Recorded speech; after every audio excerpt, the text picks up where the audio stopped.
പ്രിയപ്പെട്ട കുട്ടികളെ, ഞാൻ അപർണ ലക്ഷ്മണൻ, ആലുവ സെന്റ് സേവിയേഴ്സ് കോളേജിലെ മാത്തമാറ്റിക്സ് ഡിപ്പാർട്ട്മെന്റിലെ ടീച്ചറാണ്. നിങ്ങൾക്ക് എല്ലാവർക്കും അറിയുന്നത് പോലെ മാർച്ച് ഫസ്റ്റ് വീക്കിലൊക്കെ തന്നെ എല്ലാവരെയും എല്ലാ കോളേജുകളിൽ നിന്നും പോർഷൻസ് ഒക്കെ തീർത്ത് എക്സാമിന് പ്രിപ്പയർ ചെയ്യിപ്പിച്ച് വീടുകളിലേക്ക് വിട്ടതാണ്. പക്ഷെ അപ്പോൾ ഒരു റിവിഷൻ ആണ് നമ്മൾ ഈ വെബിനാറിലൂടെ ഉദ്ദേശിക്കുന്നത്. കോംപ്ലക്സ് അനാലിസിസിന്റെ 2 മോഡ്യൂൾ ആയിരിക്കും ഇന്നത്തെ റിസോഴ്സ് പേഴ്സൺ കവർ ചെയ്യുന്നത്. ഇന്നത്തെ resource person Sacred Heart college തേവരയിലെ doctor Didymos K V sir നമ്മുടെ കൂടെ ഓൾറെഡി ജോയിൻ ചെയ്തിട്ടുണ്ട്. സാറിനെ ഞാൻ ക്ലാസ് സ്റ്റാർട്ട് ചെയ്യാനായി ക്ഷണിക്കുന്നു. ആദ്യമായിട്ടാണ് ഞാൻ ഈ ഒരു വെബിനാർ സീരീസിന് വേണ്ടി ഒരു ടോക്ക് കൊടുക്കുന്നത്. അതുകൊണ്ട് ആദ്യമായി തന്നെ എനിക്കൊരു അവസരം തന്ന സെൻറ്റ് സേവിയേഴ്സ് കോളേജിനും അവിടുത്തെ മാത്തമാറ്റിക്സ് ഡിപ്പാർട്ട്മെൻറ്റിനും പ്രത്യേകിച്ച് HOD ആയിട്ടുള്ള അപർണ മിസ്സിനും ആദ്യമായിട്ട് നന്ദി പറയുന്നു. ഞാൻ ഉദ്ദേശിച്ചിരിക്കുന്നത് this is purely based on MG university syllabus. സിലബസിൽ എന്താണോ ഉള്ളത് അതാണ് ഞാൻ ഒരു റിവിഷൻ പോലെ പ്രസൻറ്റ് ചെയ്യാൻ ഉദ്ദേശിക്കുന്നത്. നമുക്കറിയാം, we have taken 3 months to complete this syllabus. പക്ഷെ അത് നമ്മളൊരു 3 മണിക്കൂർ കൊണ്ട് എങ്ങനെ റീവിസിറ്റ് ചെയ്യാം എന്നുള്ളതാണ് നമ്മുടെ ഈ വെബിനാർ സീരീസിൻ്റെ ഉദ്ദേശം. അപ്പോൾ അതുകൊണ്ട് ഞാൻ എൻ്റെ പ്രസൻറ്റേഷനിലേക്ക് ഞാൻ പ്രസൻറ്റേഷൻ തയ്യാറാക്കിയിട്ടുണ്ട്. ഇതൊരു PDF ഫോർമാറ്റാണ്, ഒരു പ്രസൻറ്റേഷൻ ഫോർമാറ്റാണ്. അപ്പോൾ ഇതിൽ എൻ്റെ അടുത്ത് ടെക്സ്റ്റ് ബുക്കും ഇരിക്കുന്നുണ്ട്. എന്തെങ്കിലും കാര്യങ്ങൾ ഞാൻ വിട്ടുപോയിട്ടുണ്ടെങ്കിൽ അതിലൊന്നും കൂടെ പറയും. ഞാൻ ഉദ്ദേശിക്കുന്നത് എന്തെല്ലാം കാര്യങ്ങളാണ് നമുക്ക് എക്സാമിന് ഓർത്തിരിക്കേണ്ടത്, അതാണ് ഈ പ്രസൻറ്റേഷനോട് ഞാൻ ഉദ്ദേശിക്കുന്നത്. അപ്പോൾ ആ ഒരു തിയറത്തിൻ്റെ പ്രൂഫുകളെല്ലാം തന്നെ എനിക്ക് ഇതിനകത്ത് എഴുതി കാണിക്കാൻ പറ്റില്ല. പക്ഷേ തിയറത്തിൻ്റെ എല്ലാ സ്റ്റേറ്റ്മെൻറ്റും ഞാൻ ഇൻക്ലൂഡ് ചെയ്യാൻ ശ്രമിച്ചിട്ടുണ്ട്. ഇമ്പോർട്ടൻ്റ് ആയിട്ടുള്ള തിയറത്തിൻ്റെ പ്രൂഫ്സ് വരുമ്പോൾ ഞാനത് മെൻഷൻ ചെയ്യും. എന്തെല്ലാം കാര്യങ്ങളാണ് ആ പ്രൂഫിൽ നിങ്ങൾ ഓർത്തിരിക്കേണ്ടതെന്നും അല്ലെങ്കിൽ സിസോ പോലെയുള്ള എന്തെങ്കിലും പോയിന്റ്സ് ആ തിയറത്തിൻ്റെ പ്രൂഫിൽ ഓർത്തിരിക്കേണ്ടതുണ്ടോ, അതുമായി ബന്ധപ്പെട്ട എന്തെങ്കിലും തിയറംസിൻ്റെ അപ്ലിക്കേഷൻ ലെവലിൽ പ്രോബ്ലംസ് എന്തെല്ലാം കാര്യങ്ങളാണ് നിങ്ങൾ ഓർത്തിരിക്കേണ്ടത് എന്നുള്ളത് മാത്രമാണ് ഈ ഒരു 3 മണിക്കൂർ കൊണ്ട് നമുക്ക് കവർ ചെയ്യാൻ പറ്റുക.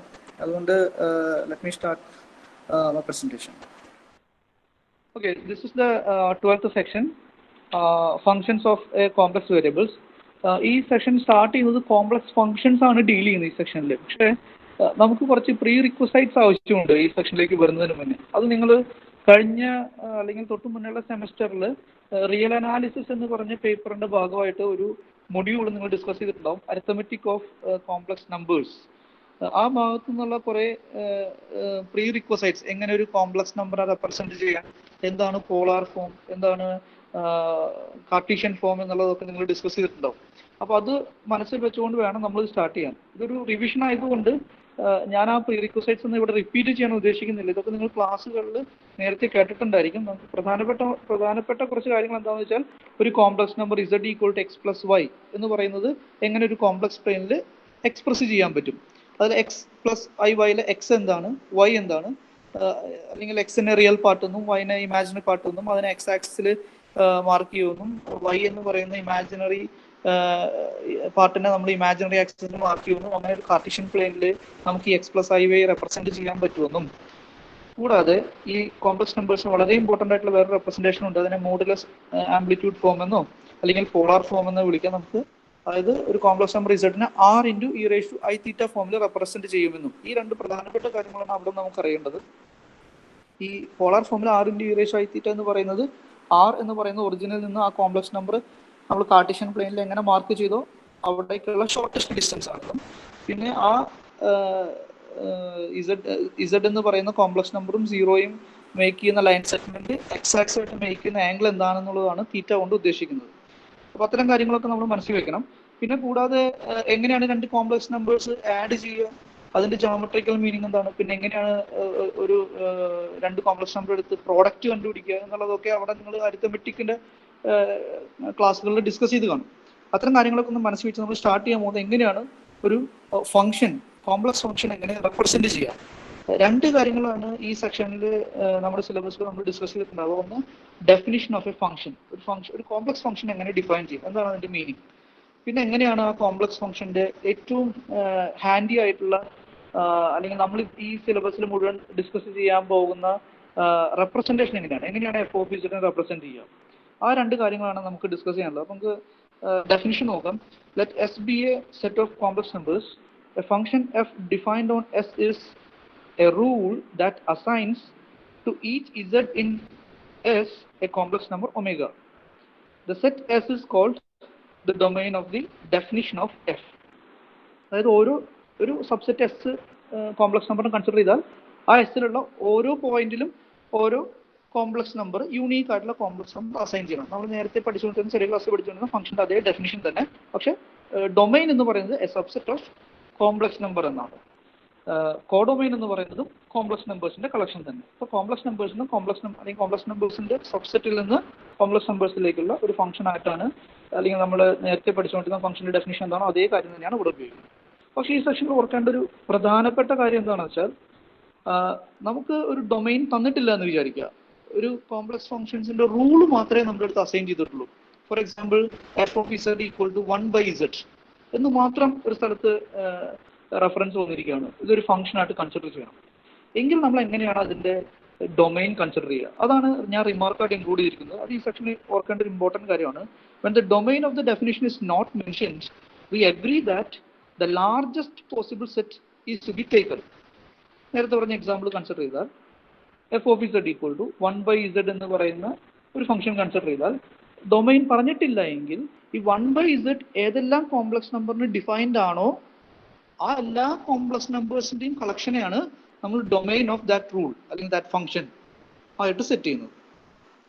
ഇതാണ് ഇത് ഓർക്കേണ്ട, അല്ലെങ്കിൽ നമ്മൾ ലെസ് കൺസിഡറേഷനിലുള്ള ഒരു പോയിന്റ് ഇതാണ്, പക്ഷെ വളരെ ഇമ്പോർട്ടൻ്റ് ആയിട്ടുള്ള ഒരു പോയിന്റ് ആണ്. When the domain of definition is not mentioned, we agree that the largest possible set is to be taken as that domain. എന്നുവെച്ചാൽ 1/z z equal to 0 കൊടുക്കുമ്പോൾ നമുക്കറിയാം 1/0 is not defined and 1/z is defined for every other complex number. That means except 0. So the domain of 1/z should be taken if it is not mentioned as C minus singleton set 0. That means complex numbers set minus singleton set 0.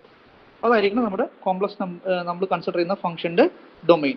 Domain mention ചെയ്തിട്ടില്ല എങ്കിൽ, domain mention ചെയ്തിട്ടുണ്ടെങ്കിൽ പ്രശ്നമൊന്നുമില്ല, അത് domain ആയിട്ട് എടുക്കുക. ഇല്ലെങ്കിൽ ഇങ്ങനെ consider ചെയ്യണം. ഇനി എങ്ങനെയാണ് ഫംഗ്ഷന്റെ റെപ്രസെന്റേഷൻ? അതാണ് നമ്മൾ ആദ്യം അടുത്ത് പറയാൻ പോകുന്നത്. ഇതിൽ രണ്ട് തരത്തിലാണ് നമ്മൾ കോംപ്ലക്സ് നമ്പേഴ്സിന്റെ റെപ്രസെന്റേഷൻ ഉപയോഗിക്കുക. ഞാൻ നേരത്തെ പറഞ്ഞ പോലെ തന്നെ ഒരു ഇസഡിനെ നമുക്കറിയാം എക്സ് പ്ലസ് ഐ വൈ എന്നും ഇസഡിനെ r into e raised i theta എന്നുള്ള രണ്ട് റെപ്രസെന്റേഷൻസ് ആണ് ഒരു കോംപ്ലക്സ് നമ്പറിനുള്ളത്. എങ്കിൽ കോംപ്ലക്സ് ഫംഗ്ഷൻ എഫ് ഓഫ് ഇസഡിനെ എങ്ങനെ റെപ്രസെന്റ് ചെയ്യും? അപ്പോൾ നമ്മൾ ഇത്രയും ചെയ്യുന്നുള്ളൂ. F of z equal to some rule including z ആണെങ്കിൽ we will replace all the z by x plus i y and compare the real part and imaginary part. Real part ആയിട്ടുള്ള എക്സിലും വൈയിലുള്ള ഫംഗ്ഷനെ നമ്മൾ യു ഓഫ് എക്സ് വൈ എന്നും ഐയുടെ കോഎഫിഷ്യൻസിനെ നമ്മൾ V of x Y എന്നും രണ്ടായിട്ട് തിരിക്കും. ഈ ഒരു റെപ്രസെന്റേഷൻ ആണ് കാർട്ടീഷ്യൻ റെപ്രസെന്റേഷൻ, അല്ലെങ്കിൽ u of x y plus i v of x y ആയിട്ട് നമ്മൾ കൺസിഡർ ചെയ്യുക. പിന്നെ പോളർ റെപ്രസെന്റേഷൻ ആണ് f of z equal to u of r theta. അതായത് എഫ് ഓഫ് ഇസഡിന്റെ റൂളിൽ ഇസഡിന് പകരം എല്ലാം r into e raised i theta substitute ചെയ്യുക. എന്നിട്ട് ഇ റേസ്ഡ് ഐ തീറ്റനെ cos theta plus i sine theta എന്ന് റീപ്ലേസ് ചെയ്യുക. E raised i theta is equal to cos theta plus i sine theta ആയതുകൊണ്ട് നമുക്കതിനെ റീപ്ലേസ് ചെയ്ത് കഴിഞ്ഞാൽ നേരത്തെ പറഞ്ഞ പോലെ തന്നെയുള്ള റിയൽ പാർട്ടുകളും കോംപ്ലക്സ് ഇമാജിനറി പാർട്ടുകളായിട്ട് സ്പ്ലിറ്റ് ചെയ്യാം. അങ്ങനെയാണെങ്കിൽ എഫ് ഓഫ് ഇസഡിന് ഇങ്ങനെയുള്ള റെപ്രസെന്റേഷൻ കിട്ടും. ഈ രണ്ട് കാര്യങ്ങളായിരിക്കും നിങ്ങൾ അവിടെ കേട്ടിട്ടുണ്ടാവുക. ഇതിൽ നമ്മൾ കൂടുതലും കോൺസെൻട്രേറ്റ് ചെയ്യാൻ പോകുന്നത് നമ്മുടെ ഫസ്റ്റ് റെപ്രസെന്റേഷൻ ആണ്. എന്ന് വെച്ചാൽ u of x y plus i v of x y. അതായത് ഇസഡിന് എക്സ് പ്ലസ് ഐ വൈ കൊടുത്തിട്ടുള്ള കാര്യങ്ങൾ ഉപയോഗിച്ചാണ് നമ്മൾ കൂടുതൽ റെപ്രസെന്റ് ചെയ്യാൻ പോകുന്നത് അല്ലെങ്കിൽ ഡിസ്കസ് ചെയ്യാൻ പോകുന്നത്. അതിന്റെ താഴെ ഞാൻ എക്സാമ്പിൾ കാണിച്ചു. ഒന്നിൽ കൂടുതൽ എക്സാമ്പിൾസ് എല്ലാം ടെക്സ്റ്റിൽ ഉണ്ടാവും. സ്ലൈഡ്സ് കട്ട് ചെയ്താണ് കാണുന്നത്. സ്ലൈഡ്സ് കറക്റ്റ് ആയിട്ടല്ല കാണുന്നത്. പകുതി ഒരു സ്ലൈഡും പകുതി നെക്സ്റ്റ് സ്ലൈഡിന്റെ തുടക്കവുമായിട്ടാണ് കാണുന്നത്. ഓ അത് ശരി. ഒരു മിനിറ്റ്. ഇപ്പോഴോ? ഹലോ, ഇപ്പൊ ചരിഞ്ഞ ആംഗിളിലാണ്. യെസ്, ഇപ്പൊ സ്ലൈഡ് മുഴുവൻ കാണാം. ഇപ്പൊ അടുത്ത സ്ലൈഡ് യെസ്, ഇത് കറക്റ്റ് ആണ്. അവിടെ സ്ക്രീനിൽ എന്ത് കാണുന്നോ അത് അങ്ങനെ തന്നെയാണ് കുട്ടികൾക്ക് കാണുന്നത്. അപ്പൊ അവിടെ സൂം അഡ്ജസ്റ്റ് ചെയ്താൽ അതുപോലെ ആയിരിക്കും സ്റ്റുഡൻസിനും കാണാം. ഇപ്പൊ ഓക്കെ ആണോ? ഇപ്പൊ ഫുൾ ആയിട്ട് കാണുന്നുണ്ടോ? സ്ലൈഡ് ഫുൾ ആയിട്ട് കാണാം. ഇങ്ങനെ പ്രസന്റ് ചെയ്തോട്ടെ? ഇങ്ങനെ ചെയ്യാം. ഓക്കെ, ശരി. അപ്പൊ ഞാൻ എക്സാമ്പിൾസിനെ പറ്റി പറഞ്ഞിട്ടുള്ളത്. 12ാമത്തെ സെക്ഷനിൽ അവർ ഡിസ്കസ് ചെയ്തിരിക്കുന്ന ഒന്നിൽ കൂടുതൽ എക്സാമ്പിൾസ് ഉണ്ട്. ഞാൻ വളരെ ഇമ്പോർട്ടന്റ് ആയിട്ടുള്ള അല്ലെങ്കിൽ ആദ്യമേ നമ്മൾ പഠിച്ചിട്ടുള്ള എക്സാമ്പിൾ ആയിട്ടുള്ള f of z equal z square ആയിരിക്കും. ഇസഡിനെ x plus i y substitute ചെയ്യണം. അപ്പോൾ നമുക്ക് x plus i y whole square വരും. A plus b whole square ഉപയോഗിച്ച് എക്സ്പാൻഡ് ചെയ്യുക. റിയൽ പാർട്ടും ഇമാജിനറി പാർട്ടും കളക്ട് ചെയ്യുക. Real part x square minus y square എന്നും ഇമാജിനറി പാർട്ട് 2xy എന്ന് നമുക്ക് കിട്ടും. So f of z equal z സ്ക്വയറിനുള്ള റെപ്രസെന്റേഷൻ എന്ന് പറയുന്നത് x square minus y square plus I 2xy, where x square minus y square is u of xy, and we denote 2xy as v of xy. In the similar process, we can get f of z as r square cos 2 theta plus I times r square sin 2 theta.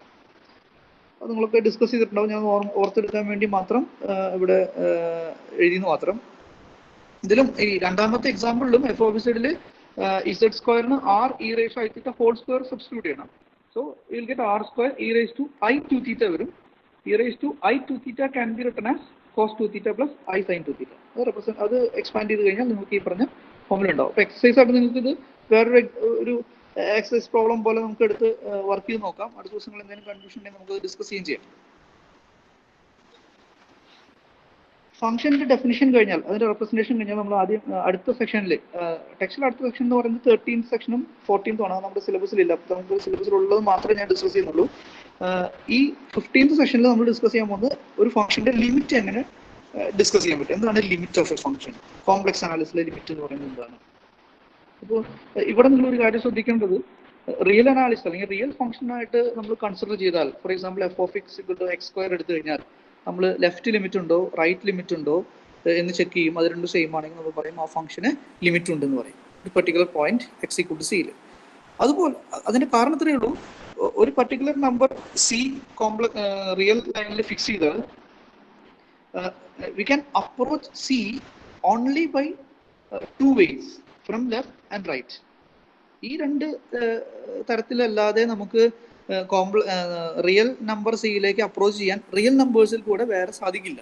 വേറെ ഒരു പാത്തും നമുക്ക് സിയിലേക്ക് approach ചെയ്യാനായിട്ടുണ്ടാവില്ല. അപ്പോൾ രണ്ട് തരത്തിൽ സിയിലേക്ക് approach ചെയ്യുമ്പോൾ കിട്ടുന്ന ലിമിറ്റ്സ് സെയിം ആണോ എങ്കിൽ നമ്മൾ അവിടെ ലിമിറ്റ് എക്സിസ്റ്റ് ചെയ്യുന്നു പറയും. ഇവിടെ കോംപ്ലക്സ് നമ്പറിന്റെ ഒരു ബുദ്ധിമുട്ട് അതാണ്. കോംപ്ലക്സ് നമ്പറിൽ അതിന്റെ പ്രശ്നം നമുക്ക് limit z tends to z nought f of z equal to omega nought എന്നായിരിക്കും നിങ്ങൾ ആ നൊട്ടേഷൻ കണ്ടിരിക്കുന്നത്. അങ്ങനെ എഴുതിയാലും പക്ഷേ ലെഫ്റ്റ് ലിമിറ്റോ റൈറ്റ് ലിമിറ്റോ മാത്രം നോക്കിയത് കൊണ്ട് നമുക്ക് ഈ ഫംഗ്ഷന്റെ ലിമിറ്റ് ഡിസ്കസ് ചെയ്യാൻ പറ്റില്ല. കാരണം ഒരു കോംപ്ലക്സ് നമ്പർ നമ്മൾ ഇസഡ് നോട്ട് ഫിക്സ് ചെയ്താൽ ആ കോംപ്ലക്സ് നമ്പർ ഇസഡ് നോട്ടിലേക്ക് കോംപ്ലക്സ് പ്ലെയിനിൽ കൂടെ ടെൻഡ് ചെയ്യാനായിട്ട് ഇൻഫിനൈറ്റ്ലി മെനി പാത്സ് ഉണ്ട്. അത് contrast to real numbers, there are infinitely many paths to approach a complex number z naught. അതുകൊണ്ട് തന്നെ ലെഫ്റ്റ് ലിമിറ്റും റൈറ്റ് ലിമിറ്റും മാത്രം നോക്കിയത് കൊണ്ട് നമുക്ക് കോംപ്ലക്സ് നമ്പേഴ്സിന്റെ അല്ലെങ്കിൽ കോംപ്ലക്സ് ഫംഗ്ഷൻസിന്റെ ലിമിറ്റ് ഡിസ്കസ് ചെയ്യാൻ പറ്റില്ല. അപ്പോൾ ഇൻഫിനിറ്റ്ലി മെനി പാർട്സ് ഉള്ളത് കൊണ്ട് എല്ലാ പാർട്ടിൽ കൂടെ ഇസഡ് നോട്ടിലേക്ക് ടെൻഡ് ചെയ്യുമ്പോഴും എഫ് ഓഫ് ഇസഡ് ടെൻഡ് ചെയ്യുന്നത് ഒരു പർട്ടിക്കുലർ ഒമേഗ നോട്ടിലേക്കാണെങ്കിൽ okay we can say that limit exist. പക്ഷേ that is not practically possible. അല്ലെങ്കിൽ നമുക്ക് പ്രാക്ടിക്കലി പോസിബിൾ എന്നല്ല, നമുക്ക് ഇൻഫിനിറ്റ്ലി മെനി പാർട്സ് തന്നെ നമുക്ക് കൺസിഡർ ചെയ്യാൻ പറ്റില്ല എന്നുള്ളതാണ്. അപ്പോൾ നമ്മൾ പുതിയൊരു മെക്കാനിസം അല്ലെങ്കിൽ നിങ്ങൾ നേരത്തെ പഠിച്ച എപ്സിലോൺ ഡെൽറ്റ ഡെഫിനിഷൻ ആണ് ഇവിടെ ലിമിറ്റിന് വേണ്ടി കോംപ്ലക്സ് അനാലിസിൽ ഉപയോഗിക്കുന്നത്. Limit z tends to z nought f of z equal to omega nought എന്ന് പറയുന്ന നൊട്ടേഷൻ ഉണ്ടെങ്കിൽ പോലും അതുകൊണ്ട് ഉദ്ദേശിക്കുന്നത് ലെഫ്റ്റ് ലിമിറ്റും റൈറ്റ് ലിമിറ്റും മാത്രമല്ല കോംപ്ലക്സ് പ്ലെയിനിൽ. ഓക്കെ, അതുകൊണ്ട് ഉദ്ദേശിക്കുന്നത് ഇൻഫിനിറ്റ്ലി മെനി പാത്തിൽ കൂടെ ഇസഡ് നോട്ടിലേക്ക് ടെൻഡ് ചെയ്യുമ്പോൾ എഫ് ഓഫ് ഇസഡ് എല്ലായ്പ്പോഴും ഒമേഗ നോട്ടിലേക്കാണോ ടെൻഡ് ചെയ്യുന്നത് എന്നുള്ളതാണ് അവിടുത്തെ ഡെഫിനിഷൻ. അതുകൊണ്ട് അതിന് സ്യൂട്ടബിൾ ആയിട്ടുള്ള ഡെഫിനിഷൻ എന്ന് പറയുന്നത് നമ്മൾ റിയൽ അനാലിസിസ് തന്നെ പഠിച്ചു കൊണ്ടുവന്ന എപ്സിലോൺ ഡെൽറ്റ ഡെഫിനിഷൻ ആണ്. അതാണ് നമുക്ക് സ്റ്റാർട്ട് ചെയ്യുന്നത് 15th സെഷനിൽ. Let z tends to z nought f of z equal to omega nought if and only if for every epsilon greater than 0 there exists a delta greater than 0 such that modulus of f of z minus omega naught less than epsilon whenever mod z minus z naught less than delta. ഇതിന്റെ meaning നമുക്കറിയാം. ഇതിൽ modulus കൊണ്ട് ഉദ്ദേശിക്കുന്നത് ഒരു complex നമ്പറിന്റെ modulus കൊണ്ട് ഉദ്ദേശിക്കുന്നത് അതും ഒറിജിനും തമ്മിലുള്ള ഡിസ്റ്റൻസ് ആണ്. അല്ലെങ്കിൽ mod z minus z1 minus z2 modulus of z1 minus z2 is nothing the distance between z1 and z2 എന്നാണ്. Okay, so mod z is nothing but modulus of z minus 0, that is the distance between z and origin. അതുകൊണ്ട് ഇവിടെ എഴുതിയിരിക്കുന്ന models എന്ന് പറയുന്നതിന് ഒരു meaning ഉണ്ടെന്നും അത് complex നമ്പറിനെ നമ്മൾ കോംപ്ലക്സ് പ്ലെയിനിൽ റെപ്രസെന്റ് ചെയ്യുമ്പോൾ ഒറിജിനുമായിട്ടുള്ള ഡിസ്റ്റൻസ് ആണെന്ന് നമുക്ക് മനസ്സിലാക്കാം. അതുകൊണ്ട് തന്നെ നമ്മൾ നേരത്തെ പറഞ്ഞ ഡെഫിനിഷൻസ് എല്ലാം ഇവിടെ വർക്ക് ആവും. അതുകൊണ്ട് നമുക്ക് ലിമിറ്റ് ഉണ്ടോ എന്ന് അറിയാനായിട്ട് നമ്മൾ എപ്പോഴും ഉപയോഗിക്കുന്നത് ഈ ഡെഫിനിഷനാണ്. Mod f of z minus omega naught less than epsilon whenever mod z minus z naught less than delta. Example ആയിട്ട് ഞാൻ പറഞ്ഞിരിക്കുന്നത് ഒരു ഇമ്പോർട്ടൻറ്റ് ഫംഗ്ഷൻ ആണ്. ആ സെക്ഷനിൽ ഇമ്പോർട്ടൻ്റ് ആയിട്ടുള്ള വർക്ക്ഡ് ഔട്ട് എക്സാമ്പിൾ ആണ്, പക്ഷെ വളരെ ഇമ്പോർട്ടൻ്റ് ആയിട്ടുള്ള ഒരു എക്സാമ്പിൾ ആണത്. Limit z tends to 0 z by z conjugate. ഇത് ശരിക്കും ഇത് ആ എക്സാമ്പിൾ എന്ന് പറയാൻ പറ്റുമോ, അല്ലെങ്കിൽ നോൺ എക്സാമ്പിൾ എന്ന് വേണമെങ്കിൽ നമുക്ക് പറയാം. ഇത് ലിമിറ്റ് ഇല്ലാത്തതിന് എക്സാമ്പിൾ ആണ്. കാരണം ഈ ലിമിറ്റ് ഉണ്ടാവണമെങ്കിൽ നമ്മൾ പറഞ്ഞതനുസരിച്ച് 0യിലേക്ക് ഇസഡ് ടെൻഡ് ചെയ്യുന്നത് എല്ലാ പാത്തിൽ കൂടെ ടെൻഡ് ചെയ്യുമ്പോഴും സെയിം വാല്യൂവിലേക്ക് വേണം z by z conjugate tend ചെയ്യാൻ. അപ്പോൾ ഏതെങ്കിലും രണ്ട് പാത്ത് നമ്മൾ പ്രോപ്പറായിട്ട് ചൂസ് ചെയ്യുമ്പോൾ ആ പാത്തിൽ കൂടെ ഇസഡ് ടെൻഡ്സ് ടു 0 ആണ്, പക്ഷേ z divided by z conjugate tends to 2 numbers. അതായത് ഒരു പാത്തിൽ കൂടെ വരുമ്പോൾ ഒരു നമ്പറിലേക്കും അടുത്ത പാത്തിൽ കൂടെ വരുമ്പോൾ അടുത്ത നമ്പറിലേക്കും പോയാൽ നമുക്ക് പറയാൻ പറ്റും എല്ലാ പാത്തിൽ കൂടെ ടെൻഡ് ചെയ്യുമ്പോഴും z by z conjugate does not tend to a particular number. Okay, അതിനുള്ള ഒരു എക്സാമ്പിൾ കാണിക്കുക. അതാണ് ഞാൻ ആ എക്സാമ്പിൾ ചൂസ് ചെയ്യാനുള്ള കാരണം. സെക്കൻഡ് എക്സാമ്പിൾ ആണ് ടെക്സ്റ്റിലുള്ളത്. X plus limit z tends to 0 x plus i y divided by x minus i വൈയിലെ if you choose z to approach 0 through imaginary axis. നമുക്കറിയാം ഇമാജിനറി ആക്സിസിൽ ഇസഡ് എടുത്തു കഴിഞ്ഞാൽ അതിന്റെ പ്രത്യേകത റിയൽ പാർട്ട് 0 ആയിരിക്കും. That means if z equal to x plus iy, then x is equal to 0. So if you find limit x plus iy, limit xy tends to 0 or z tends to 0, x plus iy divided by x minus iy, you will get 1. So imaginary axis കൂടെ 0ലേക്ക് tend ചെയ്യുമ്പോൾ z by z conjugate tend ചെയ്യുന്നത് 1ലേക്കാണ്. അതേസമയം real ആക്സിസിൽ കൂടെയാണ് tend ചെയ്യണമെന്ന് വിചാരിക്കുക. അങ്ങനെയാണെങ്കിൽ okay, imaginary axis കൂടെ ആണെങ്കിൽ x 0. ആ PDF ഒരു കറക്ഷൻ ഉണ്ട്. ഇമാജിനറി ആക്സിസിൽ കൂടെയാണ് അത് ടെൻഡ് ചെയ്യണമെങ്കിൽ -1 എന്നും റിയൽ ആക്സിസിൽ കൂടെയാണ് ടെൻഡ് ചെയ്യണമെങ്കിലാണ് 1 വരയ്ക്കുന്നത്. ഞാൻ അവിടെ എഴുതിയിരിക്കുന്നത് തിരിഞ്ഞു പോയിട്ടുണ്ട്. അത് ഇത്രയേ ഉള്ളൂ ഇതിന്റെ കോൺസെപ്റ്റ്. ഇമാജിനറി ആക്സിസിൽ കൂടെയാണ് z 0ലേക്ക് ടെൻഡ് ചെയ്യണമെങ്കിൽ നമുക്ക് x ഈക്വൽ ടു 0 എന്ന് കൊടുക്കാം. അപ്പോൾ iy divided by minus iy വരും. ക്യാൻസൽ ചെയ്ത് കളഞ്ഞാൽ നമുക്ക് കിട്ടുന്നത് -1 ആണ്. എന്നുവെച്ചാൽ ഞാൻ PDF-ലുള്ളതിൽ നമുക്ക് കറക്ഷൻ വരുത്തണം. ആദ്യത്തെയാണ് -1, സെക്കൻഡ് 1 ആണ് 1 ആയിട്ട് വരാം. അത് y 0 കൊടുക്കുമ്പോൾ x ബൈ x വരും, ഈക്വൽ ടു 1 കിട്ടും. എന്ന് വെച്ചാൽ ഒരു പാത്തിൽ കൂടെ വരുമ്പോൾ 1 എന്നും അടുത്ത പാത്തിൽ കൂടെ വരുമ്പോൾ -1 എന്നും വരും. ടെക്സ്റ്റിൽ അത് വർക്ക്ഡ് ഔട്ട് ആണ്, നിങ്ങൾക്ക് അത് ഒബ്സർവ് ചെയ്യാവുന്നതാണ്. പേജ് നമ്പർ 47 ആണ് ഇത് ഡിസ്കസ് ചെയ്തിരിക്കുന്ന എക്സാമ്പിൾ ഡിസ്കസ് ചെയ്തിരിക്കുന്നത്. അപ്പോൾ ഇമാജിനറി ആക്സിസിൽ കൂടെ -1 എന്നും റിയൽ ആക്സിസിൽ കൂടെ +1 എന്നുമാണ് നമുക്ക് കിട്ടേണ്ടത്. അങ്ങനെ കിട്ടുമ്പോൾ എന്താ സംഭവിക്കുക, രണ്ട് പാത്തുകൾ കിട്ടുന്നു. ആ രണ്ട് പാത്തിൽ കൂടെ വരുമ്പോൾ രണ്ട് ഡിഫറെന്റ് നമ്പറിലേക്ക് പോകുന്നു. എന്ന് വെച്ചാൽ ഈ പറയുന്ന ലിമിറ്റ് എക്സിസ്റ്റ് ചെയ്യില്ല എന്ന് പറയുന്നത്. കാരണം നമ്മുടെ ഡെഫിനിഷൻ അനുസരിച്ച് എല്ലാ പാത്തിൽ കൂടെ വരുമ്പോഴും സെയിം നമ്പറിലേക്ക് ടെൻഡ് ചെയ്യണം എന്നുള്ളതാണ്. ഇതാണ് ഇതിനകത്തുള്ളത്. ഇനി ഈ സെക്ഷനിൽ 15th സെക്ഷനിൽ വേറൊരു എക്സാമ്പിളും കൂടെ ഉണ്ട്. Limit z tends to 1 f of z equal to i/2. Exam point of വ്യൂല് അത് വളരെ ഇമ്പോർട്ടൻ്റ് ആയിട്ടുള്ള ഒരു എക്സാമ്പിൾ തന്നെയാണ്. അതായത് പ്രൂവ് ദാറ്റ്, ഒരു ക്വസ്റ്റ്യൻ നമുക്ക് ഇവിടെ പ്രതീക്ഷിക്കാം. പ്രൂവ് ദാറ്റ് അല്ലെങ്കിൽ show that limit z tends to 1 f of z equal to i/2 where f of z is iz conjugate by 2. അപ്പോൾ നമ്മൾ നേരത്തെ പറഞ്ഞ എപ്സിലോൺ ഡെൽറ്റ ഡെഫിനിഷൻ ഉപയോഗിച്ച് പ്രൂവ് ചെയ്യണം. അതൊക്കെ നിങ്ങൾ ക്ലാസ്സിൽ വർക്ക്ഔട്ട് ചെയ്തിട്ടുണ്ടാവും. അത് പ്രത്യേകം ശ്രദ്ധിക്കണം. അത് ചോദിക്കാൻ സാധ്യതയുള്ള ഒരു ക്വസ്റ്റ്യൻ ആണ്, വളരെ ഇമ്പോർട്ടൻ്റ് ആയിട്ടുള്ള ക്വസ്റ്റ്യൻ ആണ്. ഇതും ചോദിക്കാൻ സാധ്യത.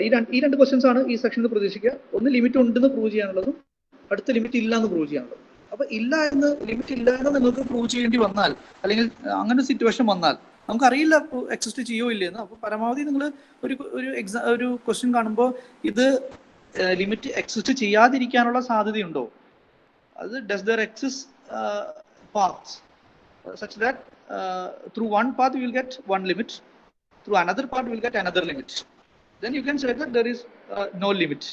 Appo we need to seek such paths first. If there is no such path, then you can try to prove the result. Adu chela question inga varam, prove or disprove. അങ്ങനെയാണെങ്കിൽ നിങ്ങൾ ശ്രദ്ധിക്കേണ്ടത് ഏതെങ്കിലും പാത്തിൽ കൂടെ വരുമ്പോൾ ഇതിന് ലിമിറ്റ് എക്സിസ്റ്റ് ചെയ്യാതിരിക്കാൻ സാധ്യതയുണ്ടോ? ഉണ്ടെങ്കിൽ അങ്ങനെയുള്ള പാത്തുകൾ കണ്ടുപിടിക്കാൻ ശ്രമിക്കുക. അല്ല നിങ്ങൾക്ക് പറ്റാവുന്ന പാത്തുകളൊക്കെ എടുത്തിട്ട് ഇത് ഒരു പാത്തും കിട്ടുന്നില്ല ഡിഫറെൻ്റ് ആയിട്ട് എങ്കിൽ നിങ്ങൾ പ്രൂവ് ചെയ്യാൻ ശ്രമിക്കണം. അത് ലിമിറ്റ് ഉണ്ടാവുന്നല്ല, നമുക്ക് കിട്ടാത്തതുകൊണ്ട് ലിമിറ്റ് ഉണ്ടാവുന്നല്ല, പ്രൂവ് ചെയ്യാനായിട്ട് ശ്രമിക്കുക. പ്രൂവ് ചെയ്യാൻ ശ്രമിക്കുമ്പോൾ പ്രൂവ് ചെയ്യാൻ പറ്റുന്നില്ലെങ്കിൽ then get back to these paths. അല്ലെങ്കിൽ നമുക്ക് പാത്സുകൾ എങ്ങനെയുണ്ട്, അത് എവിടെയാണ് ഇത് വയലേറ്റ് ചെയ്യപ്പെടുന്നത് എന്നുള്ള പാത്സുകൾ കണ്ടുപിടിക്കാൻ ശ്രമിക്കുക. അതാണ് ഈ സെഷനിൽ നിന്ന് നിങ്ങൾ അറ്റംപ്റ്റ് ചെയ്യേണ്ട, അല്ലെങ്കിൽ ഒരു ക്വസ്റ്റ്യൻ അറ്റംപ്റ്റ് ചെയ്യേണ്ട രീതി ഇങ്ങനെയാണ്. ഈ സെഷനിൽ നിന്നൊരു ക്വസ്റ്റ്യൻ വന്നു കഴിഞ്ഞു. പിന്നെ ഈ സെഷനിൽ 16ാമത്തെ സെക്ഷൻ എന്ന് പറയുന്നത് 16 സെക്ഷനിൽ തിയറംസ് ഓൺ ലിമിറ്റ്സ് ആണ്. അത് നമ്മൾ നേരത്തെ പഠിച്ച യൂഷ്വൽ റിയൽ അനാലിസിസിൽ പഠിച്ച തിയറത്തിൻ്റെ ലിമിറ്റ്സിൻ്റെ തിയറംസ് എല്ലാം ഇവിടെയും ഹോൾഡ് ചെയ്യും. അതിൽ ഫസ്റ്റ് റിസൾട്ട് എന്ന് പറയുന്നത് അഡിറ്റീവ് പ്രോപ്പർട്ടിയാണ്. അല്ലെങ്കിൽ ഇവിടെ ഡെഫിനിഷൻ എഫ് ഓഫ് ഇസഡിന്റെ ലിമിറ്റ് നമ്മൾ നേരത്തെ ഡിഫൈൻ ചെയ്തെങ്കിലും നമുക്കൊരു തിയറം ഫസ്റ്റ് തിയറത്തിൽ ഇവർ കൺവേ ചെയ്യാൻ ഉദ്ദേശിക്കുന്ന കാര്യം there is a characterization. In order to find limit z tends to z not f of z, you need to find out the limits of u and v. ഈ complex അനാലിസിസിലെ റെപ്രസെന്റേഷൻ്റെ ഒരു advantage അതാണ് നമ്മൾ പറഞ്ഞത്. വളരെ important ആണ് ഈ representation എന്നുള്ളത്. അതായത് എഫ് ഓഫ് ഇസഡിന്റെ പ്രോപ്പർട്ടീസ് എല്ലാം തന്നെ യു ഓഫ് എക്സ് വൈയുടെയും വി ഓഫ് എക്സ് വൈയുടെയും പ്രോപ്പർട്ടീസ് ഉപയോഗിച്ച് സ്റ്റഡി ചെയ്യാൻ പറ്റും. അതാണ് ഇതിന്റെ ഒരു അഡ്വാൻറ്റേജ്. അപ്പോൾ യു ഓഫ് എക്സ് വൈക്കും വി ഓഫ് എക്സ് വൈക്കും ലിമിറ്റ്സ് ഉണ്ടോ? നമുക്ക് if and only if you can say that f of z as a limit at z equal to z naught. Second തിയറത്തിൽ ഈ ഒരു തിയറം ഫസ്റ്റ് ഉപയോഗിച്ച് ഈ ക്യാരക്ടറൈസേഷൻ ഉപയോഗിച്ച് so in order to prove that f1 of z and f2 of z with some f1 plus f1 of z plus f2 of z, f1 of z plus f2 of z ന് limit ഉണ്ടോ എന്ന് അറിയാനായിട്ട് check ചെയ്യാനായിട്ട് നമ്മൾ ചെയ്യുന്നത് we will find the limit of f1 z and limit of f2 z. രണ്ടിന് limit ഉണ്ടെങ്കിൽ f ന് ലിമിറ്റ് ആവും എന്ന് പറയുന്ന സം റൂള് പ്രൂവ് ചെയ്യാണ് സെക്കൻഡ് തിയറത്തിൽ ചെയ്തിരിക്കുന്ന കാര്യം. അത് പ്രൂവ് ചെയ്യുന്നത് തിയറം ഫസ്റ്റ് ഉപയോഗിച്ചാണ്.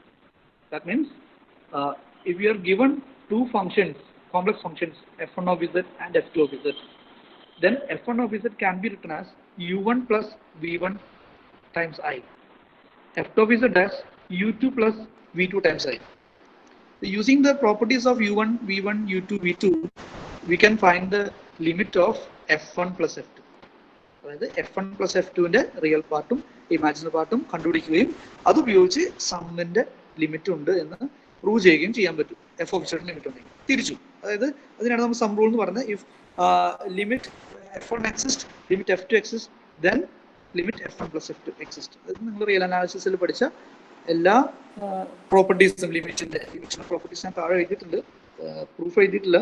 എന്തെല്ലാം പ്രോപ്പർട്ടീസ് ആണ് തിയറം 2 ഡിസ്കസ് ചെയ്തിരിക്കുന്നത് എന്നുള്ളത് മാത്രമാണ് എഴുതിയിരിക്കുന്നത്. Sum rule, product rule, quotient rule of limits. ലിമിറ്റിന് ഇത്രയും 3 പ്രോപ്പർട്ടീസ് ഉണ്ട്. കോഷ്യൻ റൂളിന്റെ അവിടെ മാത്രം ശ്രദ്ധിക്കണം. നേരത്തെ പറഞ്ഞ പോലെ തന്നെ if f1 of z and f2 of z are two functions, if you can define f1 by f2 of z, then you can discuss the limit of that function. നമ്മൾ ഈ സെഷൻസ് ഡിസ്കസ് ചെയ്തപ്പോൾ നമുക്ക് അറിയാം, ആദ്യം നമ്മളൊരു function define ചെയ്യാനാണ് ശ്രമിച്ചത്. then only we can consider the limit of that function. So in order to discuss the quotient rule of limit, you need to define f1 by f2 first. Okay, that means f2 should not be 0. The quotient define ചെയ്യണമെങ്കിൽ denominator 0 ആവാൻ പാടില്ല, അവിടെ മാത്രമേ quotient define ചെയ്യാൻ പാടുള്ളൂ. ഇനി quotient define ചെയ്താൽ കഴിഞ്ഞാൽ പോലും ഈ ലിമിറ്റ് എക്സിസ്റ്റ് ചെയ്യണമെങ്കിൽ ഒരു കണ്ടീഷൻ കൂടെ ഉണ്ട്, limit of the denominator should not be 0. അത്തരം കേസുകളിൽ നമുക്ക് കോഷ്യന്റ് റൂൾ അല്ലെങ്കിൽ ഇത് നേരത്തെ റിയൽ അനാലിസിസ് പഠിച്ച അതേ റൂൾസ് തന്നെ നമുക്ക് ഇവിടെ ക്യാരി ഓവർ ചെയ്യാൻ പറ്റും. അപ്പോൾ ആദ്യം ഫംഗ്ഷൻ ഡിഫൈൻ ചെയ്തു. അടുത്ത സെഷൻസിൽ നമ്മൾ ലിമിറ്റിനെ പറ്റി സ്റ്റഡി ചെയ്തു. ലിമിറ്റിന്റെ തിയറംസ് എന്തൊക്കെയാണ് ആ സെഷനിൽ ഡിസ്കസ് ചെയ്യാനുള്ളത്. 2 തിയറംസ് ആണുള്ളത്. ആ 2 തിയറംസ് നമ്മൾ ഡിസ്കസ് ചെയ്തു. ഇനി അടുത്ത് നമ്മൾ ഡിസ്കസ് ചെയ്യുന്നത് 18th സെഷനാണ്. 18th സെഷനിൽ നമ്മൾ ഡിസ്കസ് ചെയ്യുന്നത് കണ്ടിന്യൂറ്റിനെ പറ്റിയാണ്. Continuity of complex functions. Definition same, similar to real analysis. If limit z tends to z naught, f of z equal to f of z naught, then we can say that f is continuous at z equal to z naught. So limit functional value same ആയി കഴിഞ്ഞാൽ നമുക്ക് അവിടെ എന്ത് പറയാൻ പറ്റും, ആ function continuous എന്ന് പറയാം. അപ്പോൾ ഇതിന്റെ എല്ലാം ഈ പറയുന്ന കണ്ടിന്യൂറ്റിയുടെ ഡെഫിനിഷനിലെ മേജർ റോള് ലിമിറ്റിന് തന്നെയാണ്. പക്ഷേ ലിമിറ്റ് പഠിക്കുക എന്ന് പറഞ്ഞാൽ നമുക്ക് കോംപ്ലക്സ് അനാലിസിസിലെ ലിമിറ്റ്, കണ്ടിന്യൂറ്റി, ഡിഫറൻഷ്യബിലിറ്റി, ഇന്റഗ്രബിലിറ്റി, ഇത്രയും കാര്യങ്ങൾ നമുക്ക് ഡിസ്കസ് ചെയ്യാൻ പറ്റും.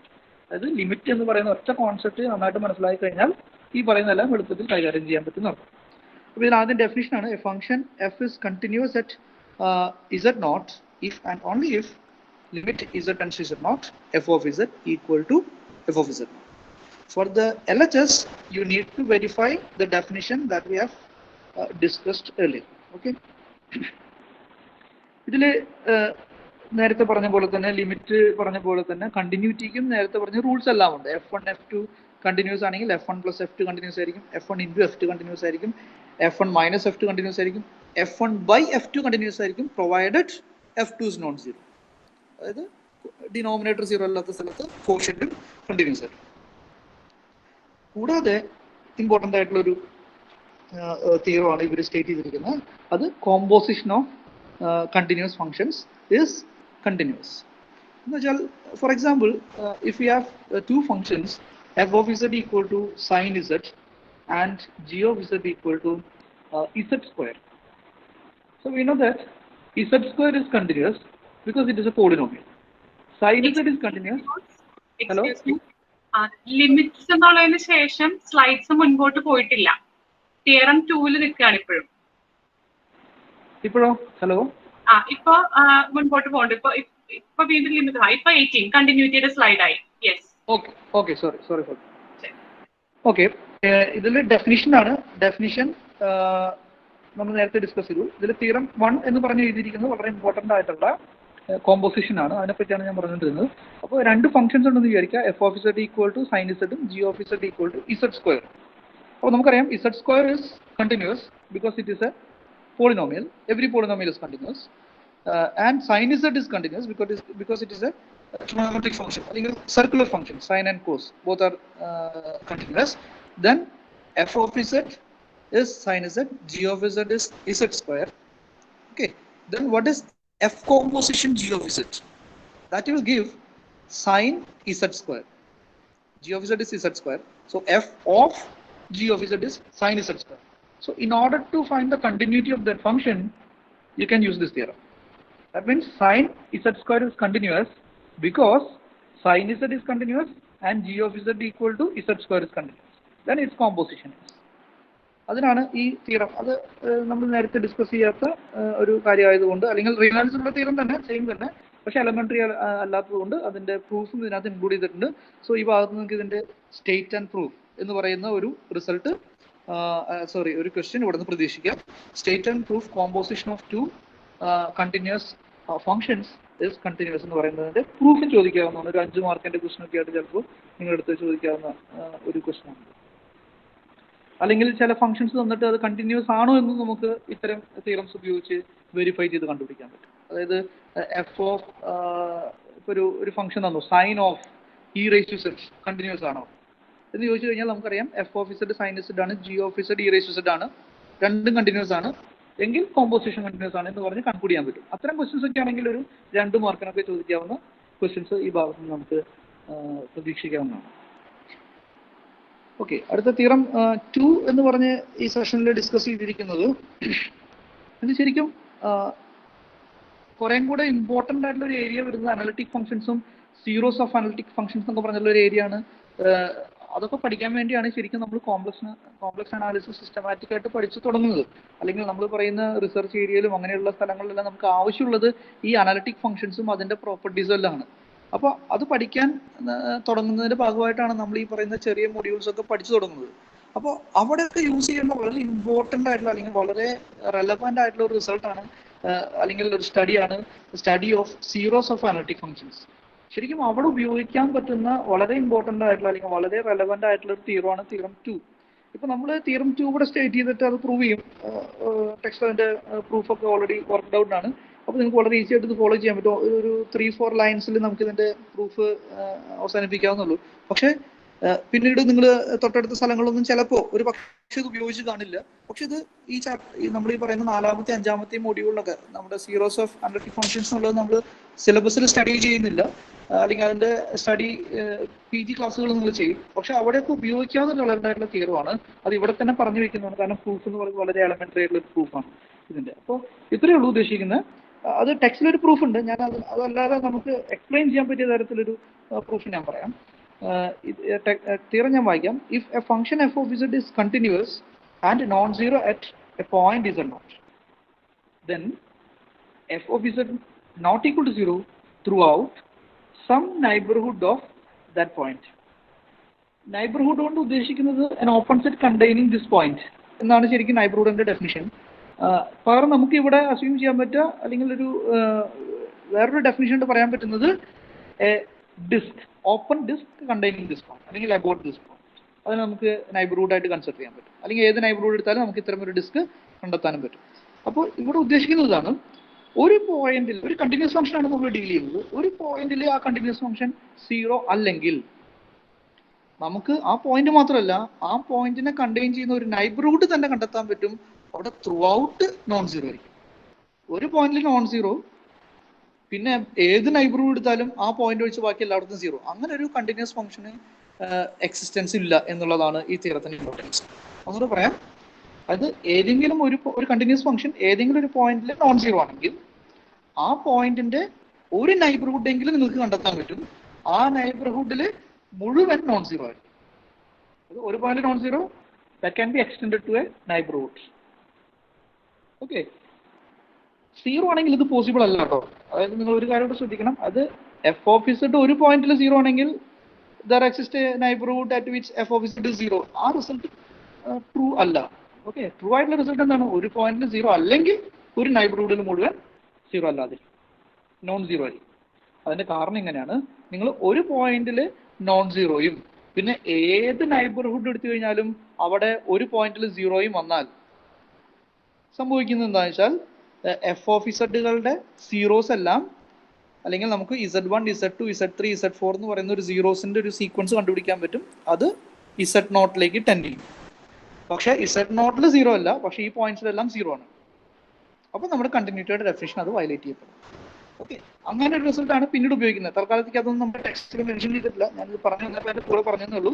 നമ്മൾ ഉദ്ദേശിക്കുന്ന കാര്യത്തിലേ ഉള്ളൂ, ഒരു പോയിന്റിൽ നോൺ സീറോ ആണോ ഒരു നൈബർഹുഡിൽ എങ്കിലും കണ്ടുപിടിക്കാൻ പറ്റും, അവിടെ എല്ലാം നോൺ സീറോ ആയിട്ട്. ഇതാണ് രണ്ടാമത്തെ തിയറം. പ്രൂഫ് വളരെ ഈസിയാണ്, വളരെ എലമെന്ററി ആയിട്ടുള്ള ഒരു പ്രൂഫാണ്. ഏതെങ്കിലും പ്രൂഫ് ഇങ്ങനെയാണ് പോകുന്നത്. ഏതെങ്കിലും ഒരു പോയിന്റിൽ f of z nought equal to 0 എന്ന് അസ്യൂം ചെയ്തു. ഇനി എന്താ പറയാ, നമ്മൾ ഏതെങ്കിലും ഒരു നൈബർഹുഡ് ഉണ്ട്, ആ നൈബർഹുഡ് മുഴുവൻ ത്രൂ ഔട്ട് 0 അല്ലാന്ന് പ്രൂവ് ചെയ്യണം. അങ്ങനെ ഒരു നൈബർഹുഡ് ഇല്ല എന്ന് അസ്യൂം ചെയ്താൽ ഒരു കോൺട്രഡിക്ഷൻ കിട്ടും. ഇതാണ് ഇതിന്റെ പ്രൂഫിന്റെ രീതി. പ്രൂഫ് ഫോളോ ചെയ്യാൻ വേണ്ടി ബുദ്ധിമുട്ടില്ല, 4-5 വരികയുള്ളൂ. എന്തെങ്കിലും നിങ്ങൾ നോക്കിയിട്ട് എന്തെങ്കിലും കൺഫ്യൂഷൻസ് ഉണ്ടെങ്കിൽ അടുത്ത ദിവസം നമ്മൾ ഡിസ്കസ് ചെയ്യാം. മൂന്നാമത്തെ തിയറം നമ്മൾ നേരത്തെ പഠിച്ച റിയൽ അനാലിസിസിലെ പഠിച്ച തിയറത്തിന്റെ ഒരു, അല്ലെങ്കിൽ 5th സെമസ്റ്ററിൽ മാത്തമാറ്റിക്കൽ അനാലിസിസിൽ പഠിച്ച തിയറത്തിന്റെ ചിലപ്പോൾ ഒരു, അല്ലെങ്കിൽ 6th സെമസ്റ്ററിൽ തന്നെ പഠിച്ച റിയൽ അനാലിസിന്റെ ഒരു എന്താ പറയാ, ഒരു റെഫറൻസോട് കൂടി പ്രൂവ് ചെയ്യുന്ന തിയറമാണ്. ഇത്രയേ ഉള്ളൂ. F of z continuous function ആണ് on R. What is R? Closed and bounded region. ഇത് കോംപ്ലക്സ് പ്ലെയിനിലെ ഒരു ക്ലോസ്ഡും ബൗണ്ടഡും ആയിട്ടുള്ള ഒരു റീജിയൻ എടുക്കുക. ആ റീജിയനിൽ ഡിഫൈൻ ചെയ്ത എല്ലാ കണ്ടിന്യൂസ് ഫംഗ്ഷൻസിന്റെയും പ്രത്യേകത that is bounded. Bounded means modulus of f of z is always less than or equal to m. അത് ഒരു പർട്ടിക്കുലർ n കണ്ടെത്താൻ പറ്റും. That's a real number such that mod f of z is less than or equal to m for every z belongs to that region. ഒറ്റ കാര്യമുള്ളൂ, ആ region എന്തായിരിക്കണം? Closed ആയിരിക്കണം, bounded ആയിരിക്കണം. ഓക്കെ, അതാണ് മൂന്നാമത്തെ തിയറം. ആ തിയറത്തിന്റെ പ്രൂഫിൽ ഉപയോഗിക്കുന്ന ഒരു ഐഡിയ എന്ന് പറയുന്നത്, നിങ്ങൾ മൂന്നാം തിയറം നിങ്ങൾ വായിക്കാം. If a function f is continuous throughout a region that is both closed and bounded, there exists a non-negative real number m such that modulus f of z is less than or equal to m for all points z in R, where equality holds for at least one such z. അതായത് less than or equal to m ആയിരിക്കുന്നത് മാത്രമല്ല, ഒരു പോയിന്റിൽ എന്ത് hold ചെയ്യും? ഈ mod f of z equal to m എന്ന് hold ചെയ്യും. അത് ഈ പറയുന്ന റിസൾട്ട് എന്ന് പറയുന്നത് കോൺസിക്വൻസ് ഓഫ് കണ്ടിന്യൂറ്റി ആണ്. എന്ന് വെച്ചാൽ റിയൽ അനാലിസിസ് നമ്മൾ പഠിച്ച റിയൽ കണ്ടിന്യൂസ് ഫംഗ്ഷന്റെ പ്രോപ്പർട്ടി ഒരു ക്ലോസ്ഡ് ആൻഡ് ബൗണ്ടഡ് ഇന്റർവെല്ലിൽ അല്ലെങ്കിൽ റീജിയനിൽ ഡിഫൈൻ ചെയ്തിരിക്കുന്ന ഒരു കണ്ടിന്യൂസ് ഫംഗ്ഷൻ അതിന്റെ സുപ്രീമോ ഇൻഫിമോ അറ്റൈൻ ചെയ്യും എന്നുള്ള റിസൾട്ട് റിയൽ അനാലിസിസ് പഠിച്ചിട്ടുണ്ട്. അത് നിങ്ങൾ ആർ ക്ലോസ് ആണ് അല്ലെങ്കിൽ R2 എക്സ്റ്റെൻഡ് ചെയ്താൽ കിട്ടുന്നതാണ് ഇതിന്റെ പ്രൂഫ്.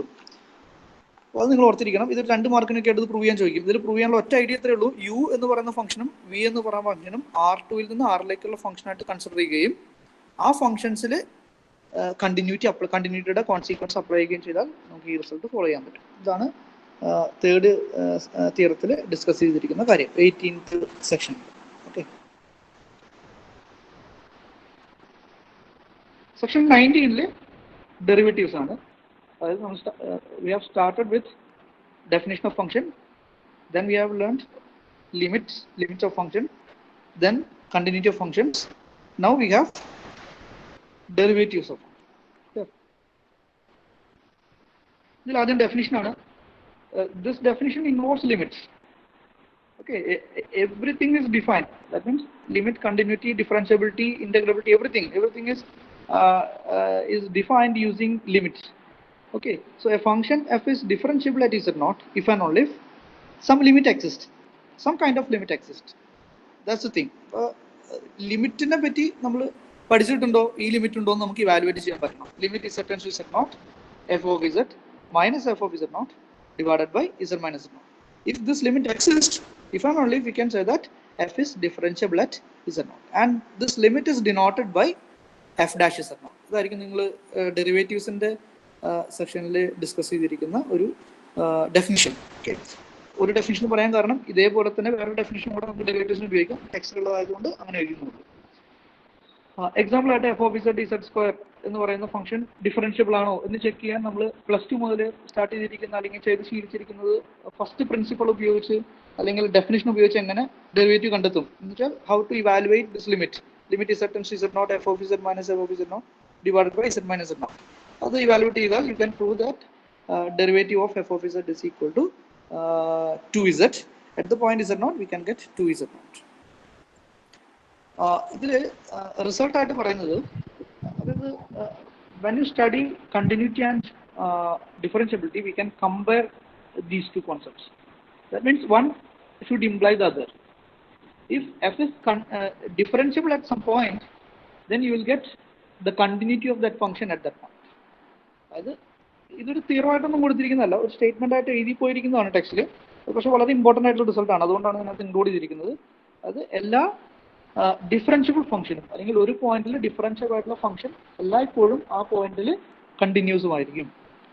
അത് ഈ തൊട്ട് മുകളിൽ എഴുതിയിരിക്കുന്ന ഡെഫിനിഷന്റെ കോൺസിക്വൻസ് ആണത്. F of z minus f of z naught divided by z minus നോട്ടിന്റെ ലിമിറ്റ് എക്സിസ്റ്റ് ചെയ്താൽ എങ്ങനെയാണ് കണ്ടിന്യൂറ്റി കിട്ടുക എന്നുള്ളത് നമുക്ക് വളരെ ഈസി ആയിട്ട് ഈ ലിമിറ്റിൽ നിന്ന് ഡെഡ്യൂസ് ചെയ്തെടുക്കാൻ പറ്റും. അതാണ് റിസൾട്ടായിട്ട് ഞാൻ ഇവിടെ എഴുതിയിരിക്കുന്നത്. ചിലപ്പോൾ അത് ചോദിക്കാനുള്ള സാധ്യതയുണ്ട്, അതുകൊണ്ടാണ് ഇത് ഇൻക്ലൂഡ് ചെയ്തിരിക്കുന്നത്. പ്രൂവ് ദാറ്റ്, ഇങ്ങനെ ഒരു ക്വസ്റ്റ്യൻ പ്രതീക്ഷിക്കാം എക്സാമിന്. Prove that f is differentiable at z nought then it is continuous at z nought. അങ്ങനെ ഒരു ക്വസ്റ്റ്യൻ നമുക്ക് പ്രതീക്ഷിക്കാവുന്നതാണ്.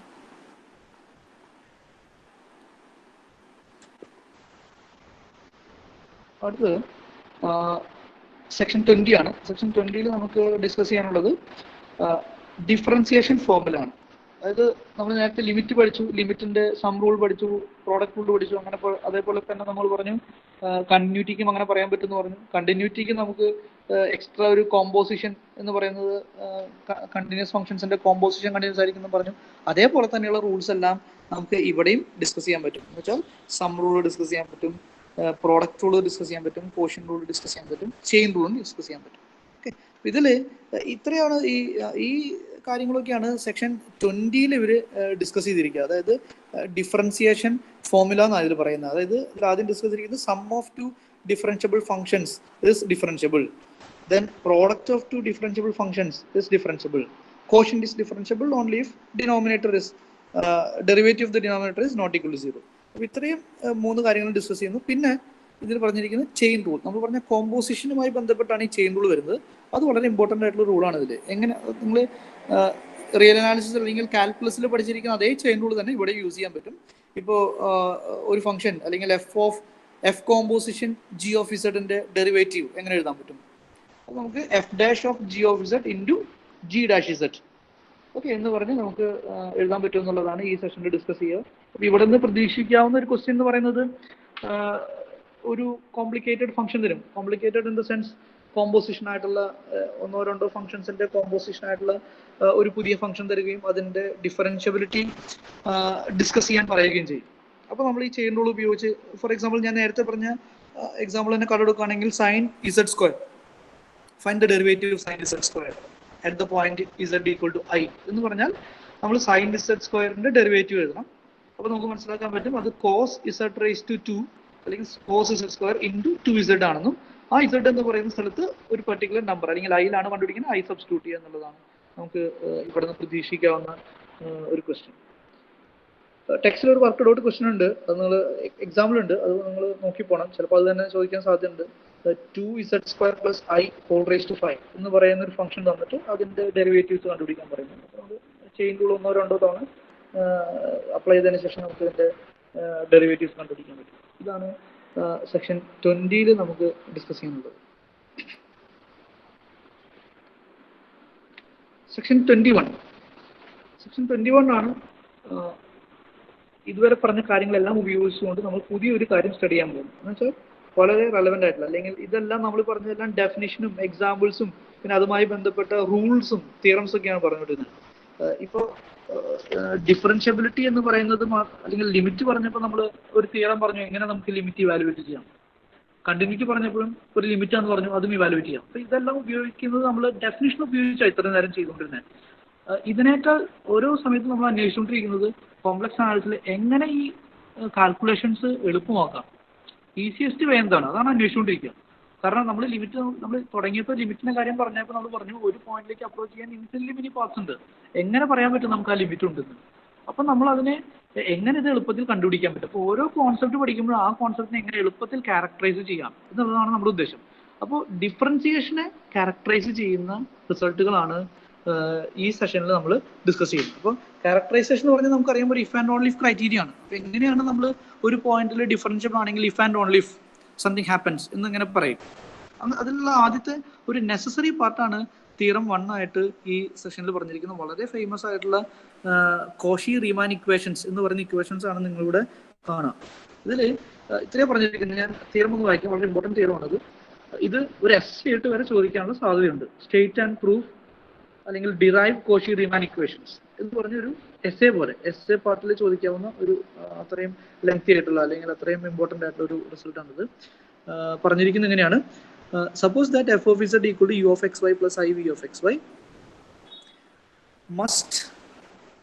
and that f dash z exists at a point z not equal to x naught plus I y naught.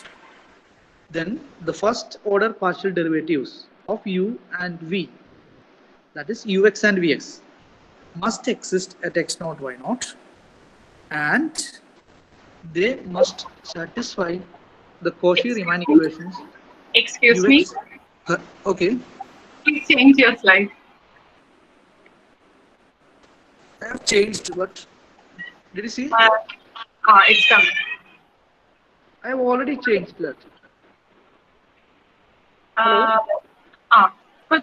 Is it 21st slide? ഇല്ല, ഇപ്പൊ പകുതിയായിട്ടാണ് കാണുന്നത്. ഒരു കാൽ ഭാഗം പഴയ സ്ലൈഡും പകുതി ഭാഗം പുതിയ സ്ലൈഡുമായിട്ടാണ് നിൽക്കുന്നത്. യെസ്, ഇപ്പൊ ശരിയാണ്. How is it right now? ഇപ്പൊ വീണ്ടും പോയി. ഇപ്പൊ 22, സ്ലൈഡ് നമ്പർ 20, ഇപ്പൊ 21 ആണ്, കറക്റ്റ് ആണ്. Now it is 22, right? ഇപ്പൊ 21 ആണ്. How is it right now? 21. 21. Now it's Okay. 22. Now it is 22. Oh, I think my phone is a little bit slow. That's why it's. Maybe. So you can continue. Okay. I need to get the slide 21. Is it right now? 21. 22ന്റെ ഒരു starting കൂടി കാണാം. ഇത്തിരി റൈറ്റിലേക്ക് വേണമെങ്കിൽ മാറ്റാം. How is it right now? അല്ല, ഇപ്പൊ 20യുടെ പകുതി. യെസ്, ഇപ്പൊ ശരിയാണ്. Okay. Is it right now? 21? 21 ആണ്. Okay. ഭാഗം കട്ടാവുന്നുണ്ട്. സൂം കൂടുതലാണ്. കുറച്ച് സൈഡ് ഭാഗം കട്ടാവുന്നുണ്ട്. How is it right now? കുറച്ചുകൂടി സൂം കുറയ്ക്കാം. ഓക്കെ. Okay.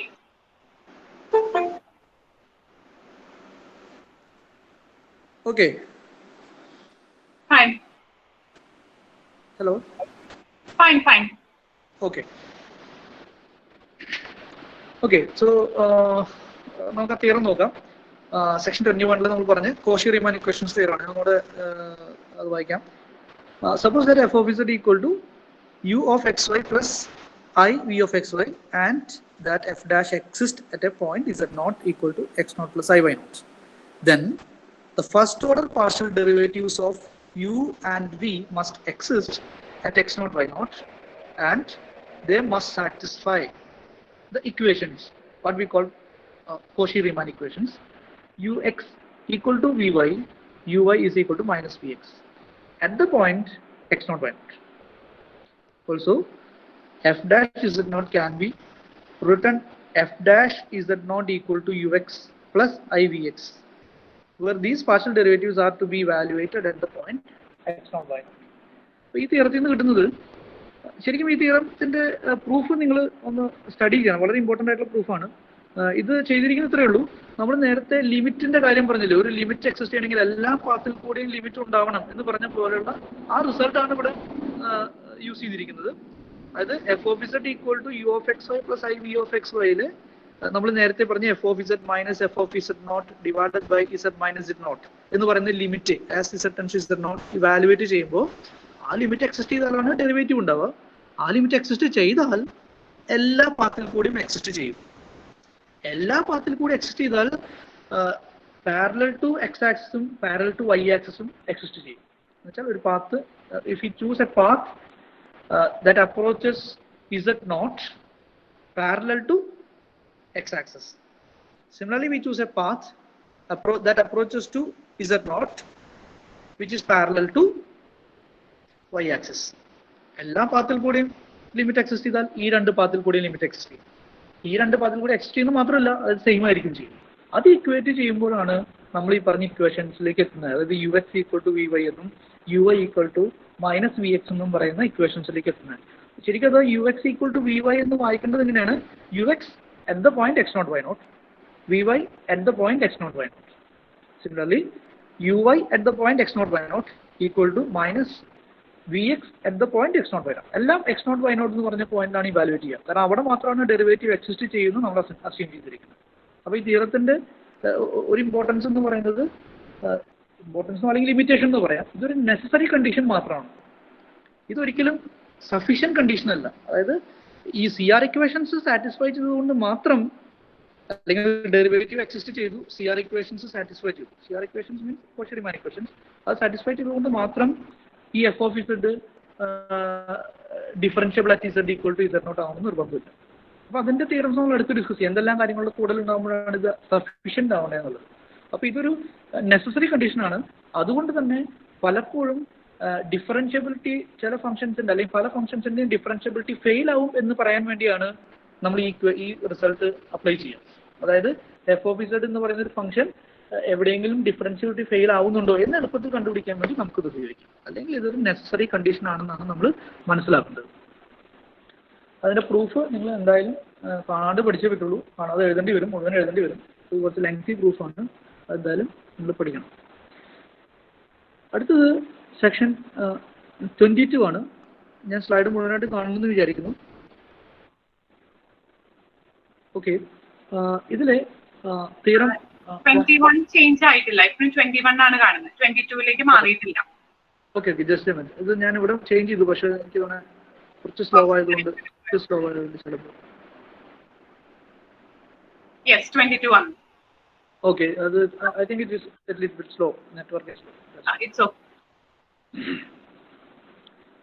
ഓക്കെ, 22-ൽ നമുക്കൊരു സഫിഷ്യന്റ് കണ്ടീഷൻ പറയാം. തൊട്ട് മുന്നേ നമ്മൾ കോഷി-റീമാൻ ഇക്വേഷൻ ഡിറൈവ് ചെയ്തത് ഒരു നെസസറി കണ്ടീഷൻ ആയിട്ടും ഇതൊരു സഫിഷ്യന്റ് കണ്ടീഷൻ ആയിട്ടും പറഞ്ഞാൽ നമുക്കൊരു ഇഫ് ആൻഡ് ഇത് രണ്ടും കൂടെ കൂട്ടിച്ചേർത്ത് വായിച്ചാൽ ഒരു if and only if condition അല്ലെങ്കിൽ ഒരു ക്യാരക്ടറൈസേഷൻ നമുക്ക് കിട്ടും, necessary and sufficient condition.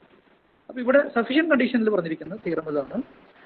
Suppose f of z equal to u of x y plus i v of x y and that f dash z exist at a point z naught equal to x naught plus I y naught, and suppose that these are the sufficient condition. The first order partial derivatives of the functions u and v with respect to x and y exist everywhere in the neighborhood. Second one, those partial derivatives should be continuous. at x naught y naught and satisfies Cauchy-Riemann equations. Then we can say that f dash z naught exists. The f dash z naught now, I think I missed that dash. Okay. Then f dash z naught exists. The derivative exists in another. That is a typographical error. I think that is f dash z naught exists. എന്ന് വെച്ചാൽ ഒരു ഫംഗ്ഷന്റെ derivative ഒരു പോയിന്റിൽ exist ചെയ്യോ എന്നറിയാൻ നമ്മൾ എന്ത് ചെയ്യണം? ഒരു ഇസഡ് നോട്ട് എന്ന് പറഞ്ഞ പോയിന്റിൽ ഡെറിവേറ്റീവിനെ പറ്റി സ്റ്റഡി ചെയ്യാൻ ഇസഡ് നോട്ടിനെ കണ്ടെയ്ൻ ചെയ്യുന്ന ഒരു നൈബർഹുഡ് കണ്ടെത്തും. ഏതെങ്കിലും ഒരു നൈബർഹുഡ് കണ്ടെത്താം. ആ നൈബർഹുഡിൽ എന്തൊക്കെ പ്രോപ്പർട്ടി വേണം? ഇസഡ് നോട്ടിന്റെ എല്ലാ പാർഷ്യൽ ഡെറിവേറ്റീവുകളും, ഫസ്റ്റ് ഓർഡർ പാർഷ്യൽ ഡെറിവേറ്റീവുകളും എന്നുവെച്ചാൽ എഫ് ഓഫ് ഇസഡിന്റെ മീൻസ് യുവിന്റെ അതിന്റെ കമ്പോണന്റ് ഫംഗ്ഷൻസിന്റെ u of x y plus i v of x വൈയിലെ യുവിന്റെയും വിയുടെയും കമ്പോണന്റ് ഫംഗ്ഷൻസിന്റെ എല്ലാം പാർഷ്യൽ ഡെറിവേറ്റീവുകളെല്ലാം എക്സിസ്റ്റ് ചെയ്യണം. ഫസ്റ്റ് ഓർഡർ പാർഷ്യൽ ഡെറിവേറ്റീവുകളെല്ലാം. കൂടാതെ ആ പാർഷ്യൽ ഡെറിവേറ്റീവുകളെല്ലാം കണ്ടിന്യൂസ് ആയിരിക്കണം at the point x not y naught. ഇനി നമ്മൾ നേരത്തെ കൺസിഡർ ചെയ്ത നൈബർഹുഡിൽ മുഴുവൻ CR ഇക്വേഷൻസ് സാറ്റിസ്ഫൈ ചെയ്യണം. ഇത്രയും കാര്യങ്ങളുണ്ടെങ്കിൽ continuous in the neighbourhood at x not y naught and satisfy CR equations. ഇപ്പോൾ 3 കാര്യങ്ങളാണ് വേണ്ടത്. നമ്മൾ നേരത്തെ പറഞ്ഞു ഡിഫറൻഷ്യബിൾ ആണോ, CR ഇക്വേഷൻ സാറ്റിസ്ഫൈ ചെയ്യും. അതായിരുന്നു നെസസറി കണ്ടീഷൻ. ഇപ്പോൾ പറയുന്നത് CR ഇക്വേഷൻ സാറ്റിസ്ഫൈ ചെയ്താൽ മാത്രം പോരാ, 2 കാര്യങ്ങളുടെ എക്സ്ട്രാ വേണം. പാർഷ്യൽ ഡെറിവേറ്റീവുകൾ ഇപ്പോൾ യു എക്സും യു വൈയും വി എക്സും വി വൈയും എല്ലാ കമ്പോണൻസിനും എല്ലാ ഫസ്റ്റ് ഓർഡർ പാർഷ്യൽ ഡെറിവേറ്റീവും എക്സിസ്റ്റ് ചെയ്യണം. കൂടാതെ അത് കണ്ടിന്യൂസ് ആയിരിക്കണം. ഓക്കെ, ഈ 3 കാര്യങ്ങൾ കൂട്ടിച്ചേർത്ത് partial derivative exist, it is continuous throughout a neighbourhood and CR equation satisfies at x not y nought. ഒറ്റ പോയിന്റിൽ എക്സ് നോട്ട് വൈ നോട്ടിൽ മാത്രം CR ഇക്വേഷൻ സാറ്റിസ്ഫൈ ചെയ്താൽ മതി. കൂടാതെ ഈ പറഞ്ഞ 2 കണ്ടീഷൻസ്. അങ്ങനെയാണെങ്കിൽ എക്സ് നോട്ട് വൈ നോട്ട് എന്ന് പറഞ്ഞ പോയിന്റിലെ ഡിഫറൻഷ്യബിലിറ്റി നമുക്ക് അസർട്ട് ചെയ്യാൻ പറ്റും, നമ്മൾ ഉറപ്പിക്കാൻ പറ്റും എന്നുള്ളതാണ് ഈ തിയറത്തിന്റെ റെലവൻസ്. അപ്പോൾ ഇത് രണ്ടും കൂടെ കൂട്ടിച്ചേർത്താൽ സെക്ഷൻ 21 സെക്ഷൻ 22 തിയറംസ് കൂട്ടിച്ചേർത്ത് വായിച്ചാൽ ഇതൊരു നെസസറി ആൻഡ് സഫീഷ്യന്റ് കണ്ടീഷൻ ആയിട്ട് കാണാം. Z equal to z not എന്ന് പറയുന്ന പോയിന്റിലെ ഡിഫറൻഷ്യബിലിറ്റി. നമ്മൾ അടുത്തത് പഠിക്കാൻ പോകുന്ന അല്ലെങ്കിൽ അടുത്ത് ഡിസ്കസ് ചെയ്യാൻ പോകുന്ന കോൺസെപ്റ്റ് എന്ന് പറഞ്ഞ ഒരു അനലിറ്റിക് ഫംഗ്ഷൻ എന്ന് പറഞ്ഞ കോൺസെപ്റ്റ് ആണ്. അവിടെ എല്ലാ CR ഇക്വേഷൻസ് വർക്ക് ചെയ്യുന്നത് എന്നുള്ളത് നമ്മൾ ആദ്യമേ മനസ്സിലാക്കണം. അതിനേക്കാൾ തൊട്ട് മുകളിലേ വർക്ക് ചെയ്യും, മുന്നേ വർക്ക് ചെയ്യും. എന്ന് വെച്ചാൽ ഡിഫറൻഷ്യബിലിറ്റിയിൽ തന്നെ CR ഇക്വേഷൻ ഹോൾഡ് ചെയ്യും.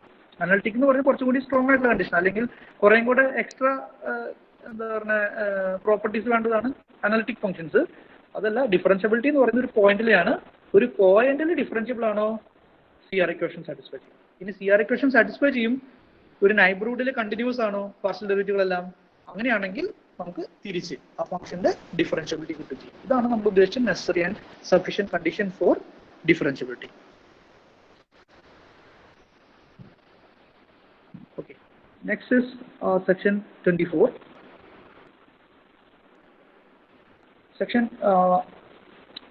24 എന്ന് പറയുന്നത് 23 എന്ന് പറയുന്ന സെക്ഷൻ ഉണ്ട്. അത് ഇതേ കാര്യങ്ങൾ തന്നെ, ഈ CR ഇക്വേഷൻസ് തന്നെ പോളാർ കോർഡിനേറ്റ്സിൽ ഡിസ്കസ് ചെയ്യുന്ന ഒരു ഭാഗമാണ് സെക്ഷൻ 23. നിങ്ങളുടെ സിലബസിൽ അത് ഇല്ലാത്തതുകൊണ്ട് ഞാൻ അതിനെപ്പറ്റി ഡിസ്കസ് ചെയ്യുന്നില്ല. ഇതേ കാര്യങ്ങൾ തന്നെ ഇപ്പൊ നമ്മൾ പറഞ്ഞ എല്ലാ കാര്യങ്ങളും u of x y plus i v of x y എന്നതിന് പകരം u of r comma theta plus.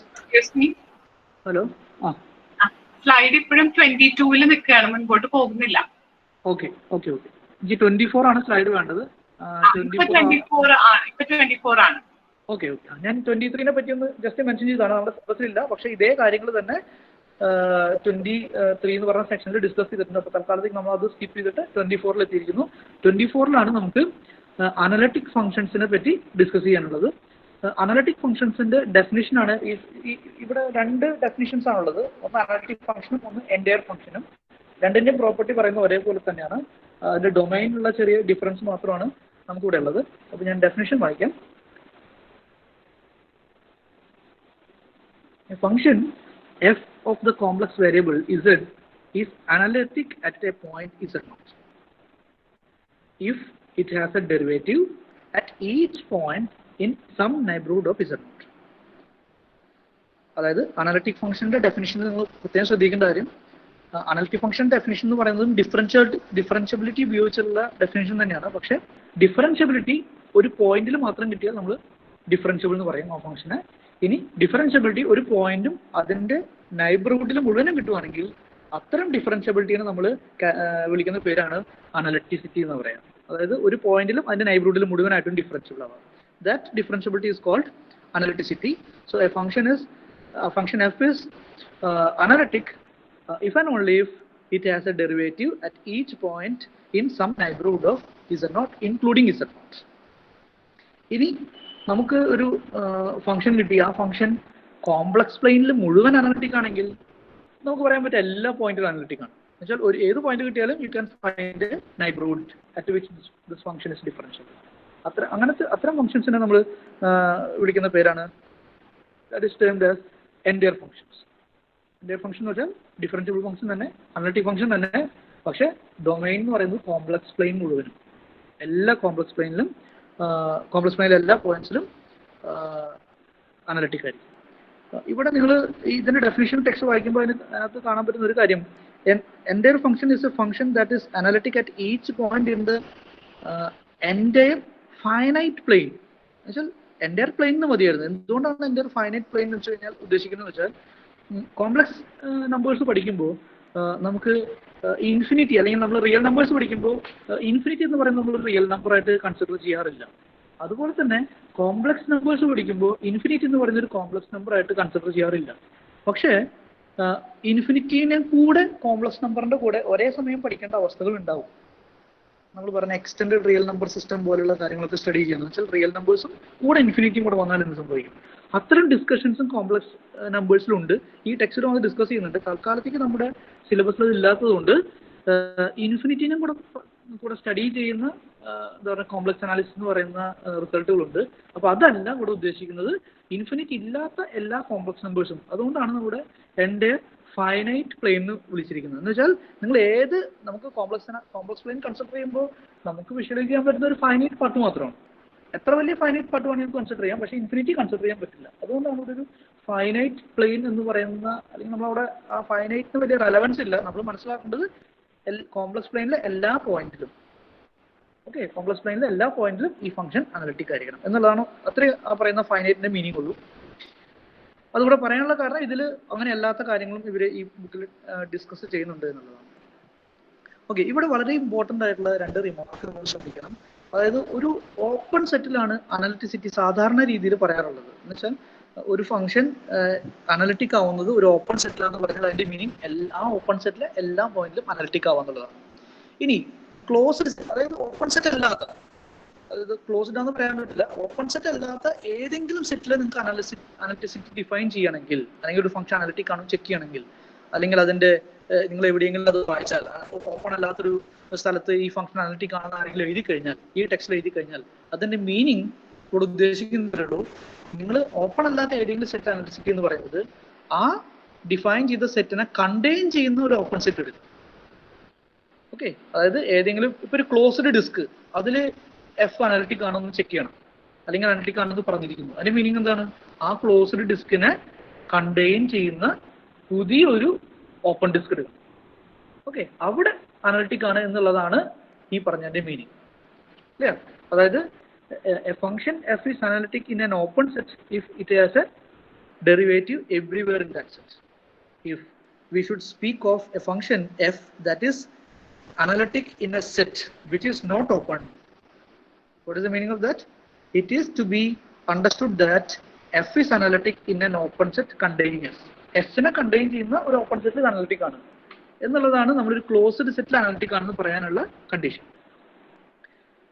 ഇതിൽ ഈ സെഷനിൽ, അല്ലെങ്കിൽ 24 എന്ന് പറയുന്ന സെക്ഷനിൽ കുറെ അധികം കാര്യങ്ങൾ പറയുന്നുണ്ട്. അതിൽ 2-3 കാര്യങ്ങൾ ഞാൻ മെൻഷൻ ചെയ്യാം. ഞാൻ അത് ഇൻക്ലൂഡ് ചെയ്തിട്ടില്ല. ഒന്നാമത്തെ കാര്യം പോളിനോമിയൽസ് എല്ലാം എൻഡയർ ഫംഗ്ഷൻസ് ആണ്. ഒന്നാമത്തെ കാര്യം അതാണ്, പോളിനോമിയൽസ് എല്ലാം എൻഡയർ ഫംഗ്ഷൻസ് ആണ്. പിന്നെ ഇത് വളരെ ഇമ്പോർട്ടൻ്റ് ആയിട്ടുള്ള ഡെഫിനേഷൻ, ഞാൻ ഇത് ഇൻക്ലൂഡ് ചെയ്യാൻ വിട്ടുപോയ ഡെഫിനേഷൻ ആണ്. ഇപ്പോൾ ലാസ്റ്റ് ടൈമിലാണ് അത് നോട്ടീസ് ചെയ്തത്. വളരെ ഇമ്പോർട്ടൻ്റ് ആയിട്ടുള്ള ഡെഫിനേഷൻ ആണ്. പക്ഷേ ഡെഫിനേഷൻ എന്ന് പറഞ്ഞൊന്നും കൊടുത്തിട്ടില്ല. സിംഗുലർ പോയിന്റ് എന്ന് പറയുന്ന ഒരു കോൺസെപ്റ്റ് ആണ്. അതായത് ഏതെങ്കിലും ഒരു ഫംഗ്ഷൻ അനലിറ്റിക് അല്ലാത്ത പോയിന്റ്സിന്, ഓക്കെ, അതായത് ഒരു ഫംഗ്ഷൻ എടുത്തു, ആ ഫംഗ്ഷൻ അനലിറ്റിക് അല്ല, ചിലപ്പോൾ അത് ഡിഫൈൻഡ് അല്ലാത്തതായിരിക്കാം, ചിലപ്പോൾ അത് കണ്ടിന്യൂസ് അല്ലാത്തതായിരിക്കും, ചിലപ്പോൾ അത് ഡിഫറൻഷ്യബിൾ അല്ലാത്തതായിരിക്കാം, അനലിറ്റിക് അല്ലാത്തതായിരിക്കാം. ഈ അനലിറ്റിസിറ്റി ഫെയിൽ ആവാൻ കുറേയധികം കാരണങ്ങളുണ്ട്. അതിൽ ഏതെങ്കിലും കാരണം ഉപയോഗിച്ച് ഈ ഫംഗ്ഷൻ അനലിറ്റിക് അല്ലാത്ത ഒരു പോയിന്റ് ആണ് Z0 എങ്കിൽ ആ Z0നെ വിളിക്കുന്ന പേരാണ് സിംഗുലർ പോയിന്റ്, അല്ലെങ്കിൽ singularity of f of z. ഇതാണ് നിങ്ങൾ അനലിറ്റിക് ഫംഗ്ഷൻ എന്നുള്ള സെക്ഷന്റെ തുടക്കത്തിൽ കാണുന്ന 2-3 കാര്യങ്ങൾ. ഇതാണ് ഒന്ന് ഡെഫിനിഷൻ, പിന്നെ പോളിനോമിയൽസ് എല്ലാം എൻഡയർ ഫംഗ്ഷൻസ് ആണ്, അതേപോലെ തന്നെ സൈനിസിഡും കോസിഡും എല്ലാം എൻഡയർ ഫംഗ്ഷൻസ് ആണ്. എല്ലാം അല്ല, സൈനിസിഡും കോസിഡും എന്ന് പറയുന്ന സർക്കുലർ ഫംഗ്ഷൻസ് എൻഡയർ ഫംഗ്ഷൻസ് ആണ്. അതിന്റെ കൂടെ ഉള്ളതാണ് ഈ സിംഗുലാരിറ്റി. സിംഗുലാരിറ്റി എന്ന് പറയുന്നത് ഏതെങ്കിലും ഒരു പോയിന്റിലെ ഫംഗ്ഷന്റെ അനലിറ്റിസിറ്റി ഫെയിൽ ആണോ ആ പോയിന്റിനെയാണ് നമ്മൾ എന്ത് വിളിക്കുന്നത്, സിംഗുലർ പോയിന്റ്സ് എന്ന് വിളിക്കുന്നത്. പിന്നെ നമ്മൾ നേരത്തെ പറഞ്ഞ പോലെ തന്നെ ഡിഫറൻഷ്യബിലിറ്റിയുടെ പ്രോപ്പർട്ടി ആയിട്ടുള്ള സമ്മ്, പ്രോഡക്റ്റ്, കോഷ്യന്റ് അങ്ങനെയുള്ള കാര്യങ്ങളെല്ലാം അവിടത്തെ പോലെ നമുക്ക് ഇങ്ങോട്ട് ക്യാരി ഓവർ ചെയ്യാൻ പറ്റും. കോമ്പോസിഷൻ അതല്ല, കാരണം ഈ അനലിറ്റിസിറ്റി എന്ന് പറയുന്ന ഒന്നുമല്ല, ഇതൊരു ഡിഫറൻഷ്യബിലിറ്റിയാണ്. ഈ ഡിഫറൻഷ്യബിലിറ്റി എത്രമാത്രം സ്ഥലത്ത് നമുക്ക് കിട്ടും എന്നുള്ളതാണ് ഈ അനലിറ്റിസിറ്റിയുടെ ഒരു എന്താ പറയുക ഡെഫിനിഷനായിട്ട് നമ്മൾ, അല്ലെങ്കിൽ അത് അനലിറ്റിസിറ്റി ഉണ്ടാവാനുള്ള കാരണമായിട്ട് പറയുന്നത്. അപ്പോൾ അതുകൊണ്ട് ഡിഫറൻഷ്യബിലിറ്റിയുമായി ബന്ധപ്പെട്ട എല്ലാ റിസൾട്ടുകളും ഇങ്ങോട്ട് ക്യാരി ഓവർ ചെയ്യാം. I mean rules, sum rule, product rule, quotient rule അങ്ങനെയുള്ള കാര്യങ്ങളെല്ലാം ഇങ്ങോട്ട് ക്യാരി ഓവർ ചെയ്യാൻ പറ്റും. ഇതിൽ ഈ സെഷനിൽ ആകെ ഒറ്റ തീറേ ഉള്ളൂ, പക്ഷെ വളരെ ഇമ്പോർട്ടൻ്റ് ആയിട്ടുള്ള തീറാണ്. നിങ്ങൾ പഠിക്കാത്ത കാര്യങ്ങളല്ല, നിങ്ങൾ നേരത്തെ ഡിസ്കസ് ചെയ്തിരിക്കുന്ന അല്ലെങ്കിൽ വേറെ കാൽക്കുലസിലൊക്കെ ഡിസ്കസ് ചെയ്യുന്ന ചെറിയ കാര്യം ഉപയോഗിച്ചാണ് ഈ റിസൾട്ട് പ്രൂവ് ചെയ്യുന്നത്. ആ തീറമാണ് ഞാൻ, റിസൾട്ട് അല്ല, തീറം പ്രൂവ് ചെയ്യുന്നത്. ആ തീറമാണ് ഞാൻ താഴെ എഴുതിയിരിക്കുന്നത്. If f dash z equal to 0 everywhere in the domain then f of z must be constant. വളരെ ഈസി ആയിട്ടുള്ള, വളരെ സിമ്പിൾ ആയിട്ടുള്ള ഒരു തീറമാണ്. റിയൽ ആൻസറിലൊക്കെ ഇത് വളരെ ഈസി ആയിട്ട് നമുക്ക് പ്രൂവ് ചെയ്യാൻ പറ്റും. അതിന്റെ കാരണം അവിടെ മീൻ വാല്യൂ തീറം ഹോൾഡ് ചെയ്യുന്നുള്ളതാണ്. മീൻ വാല്യൂ തീറം ഹോൾഡ് ചെയ്യുന്നതുകൊണ്ട് റിയൽ അനാലിസിസിൽ ഈ തീറം വളരെ സിമ്പിൾ തീറമാണ്, 1-2 വരിയിൽ എഴുതാൻ പറ്റും. പക്ഷെ നമ്മുടെ ടെക്സ്റ്റിൽ കോംപ്ലക്സ് ഡെറിവേറ്റീവ്സിന്റെ മീൻ വാല്യൂ തീറം നമ്മൾ ഡിസ്കസ് ചെയ്യാത്തതുകൊണ്ട് ഈ പോയിന്റിൽ നമുക്ക് ഇത് പ്രൂവ് ചെയ്യാന്ന് പറയുന്നത് അത്ര ഈസി അല്ല. എന്ന് വെച്ചാൽ അത്ര ഈസി അല്ലെന്ന് വെച്ചാൽ പ്രത്യേക ഒരു കാര്യം നമ്മൾ അറിഞ്ഞിരിക്കണം. കാൽക്കുലസിലെ ഡയറക്ഷണൽ ഡെറിവേറ്റീവ് എന്നാണ് ഞാൻ ആ കാര്യത്തിനെ പറ്റി ഉദ്ദേശിച്ചിരിക്കുന്നത്. ആ ഡയറക്ഷണൽ ഡെറിവേറ്റീവിന്റെ ഡെഫിനിഷൻ നമ്മൾ അറിഞ്ഞിരിക്കണം, അല്ലെങ്കിൽ അതുമായി ബന്ധപ്പെട്ട റിസൾട്ട് അറിഞ്ഞിരിക്കണം. എങ്കിൽ മാത്രമേ ഈ തീറം പ്രൂവ് ചെയ്യാൻ പറ്റുള്ളൂ. അപ്പോൾ അതുകൊണ്ട് തന്നെ ഈ തീറം എക്സാമിന് ചോദിക്കാനുള്ള സാധ്യത കൂടുതലാണ്. ഓക്കെ, അതായത് ചിലപ്പോൾ ഒരു 5 മാർക്കിന്റെ ക്വസ്റ്റൻ ആയിട്ട് അല്ലെങ്കിൽ അതിൽ കൂടുതൽ മാർക്കിന്റെ ക്വസ്റ്റൻ ആയിട്ട് നമുക്ക് ഇത് ചോദിക്കാവുന്നതാണ്. റിസൾട്ട് പ്രൂവ് ചെയ്യുന്നതിൽ മെൻഷൻ ചെയ്യാനുള്ള കാരണം ഇതിൽ ഡയറക്ഷണൽ ഡെറിവേറ്റീവ് എന്ന് പറയുന്ന ഒരു ഐഡിയ ഉപയോഗിക്കുന്നുണ്ട്. ഡയറക്ഷണൽ ഡെറിവേറ്റീവ് എന്ന് പറയുന്നത് നമുക്ക് du/ds എന്ന് വിളിക്കാം. അതിന് du/ds equal to grad u times u ആണ്. ഈ ഗ്രേഡ് യു ഗ്രേഡിയൻറ്റ്, ഗ്രേഡ് കൊണ്ട് ഉദ്ദേശിക്കും ഗ്രേഡിയൻ്റ് ആണ്. ഇതൊക്കെ നിങ്ങൾ സെക്കൻഡ് ഇയർ ക്ലാസ്സുകളിലും അല്ലെങ്കിൽ ഫസ്റ്റ് ഇയർ കാൽക്കുലസുമായി പഠിച്ചപ്പോൾ വെക്ടർ കാൽക്കുലസ് എന്നൊക്കെ പറഞ്ഞ ഭാഗങ്ങളിൽ ഡിസ്കസ് ചെയ്തിട്ടുള്ള ഒരു കാര്യമാണ് ഈ ഡയറക്ഷണൽ ഡെറിവേറ്റീവ് എന്ന് പറയുന്നത്. അതിലൊരു റിസൾട്ട് ഉപയോഗിക്കുന്നുണ്ട്. അതായത് du/ds equal to grad u dot u എന്ന് പറയുന്ന ഒരു റിസൾട്ട് ഇതിൽ ഉപയോഗിക്കുന്നത്. അപ്പോൾ അത് ആ ഒരു പോയിന്റ് ഇതിൽ ഓർത്തിരിക്കുന്നത് ഈ പ്രൂഫ് പഠിക്കുമ്പോൾ, അല്ലെങ്കിൽ നമുക്ക് ഈ പ്രൂഫ് കംപ്ലീറ്റ് ചെയ്യാൻ പറ്റില്ല. അപ്പോൾ അത് വളരെ റെലവൻ്റ് ആയിട്ടുള്ള റിസൾട്ടാണ്. അതായത് ഇത്രയേ ഉള്ളൂ. ഇതിൽ പ്രൂഫിന്റെ സ്കെച്ചിങ് ഇത്രയാണ്. 2 പോയിന്റിൽ അല്ലെങ്കിൽ ഒരു ഫംഗ്ഷൻ കോൺസ്റ്റന്റ് ആണെന്ന് പ്രൂവ് ചെയ്യുന്നത് എങ്ങനെയാണ്? ഏത് 2 പോയിന്റ് എടുത്താലും ആ പോയിന്റിലുള്ള ഫംഗ്ഷന്റെ വാല്യൂ സെയിം ആയിരിക്കുന്നുള്ളൂ. ഓക്കെ, അതാണ് കോൺസ്റ്റന്റ് ഫംഗ്ഷന്റെ മീനിങ്. ഡിസ്റ്റിങ് ഏത് പോയിന്റ്സ് എടുത്താലും ആ പോയിന്റ്സ് എല്ലാം ഫംഗ്ഷൻ അറ്റൈൻ ചെയ്യുന്ന വാല്യൂ സെയിം ആണ്.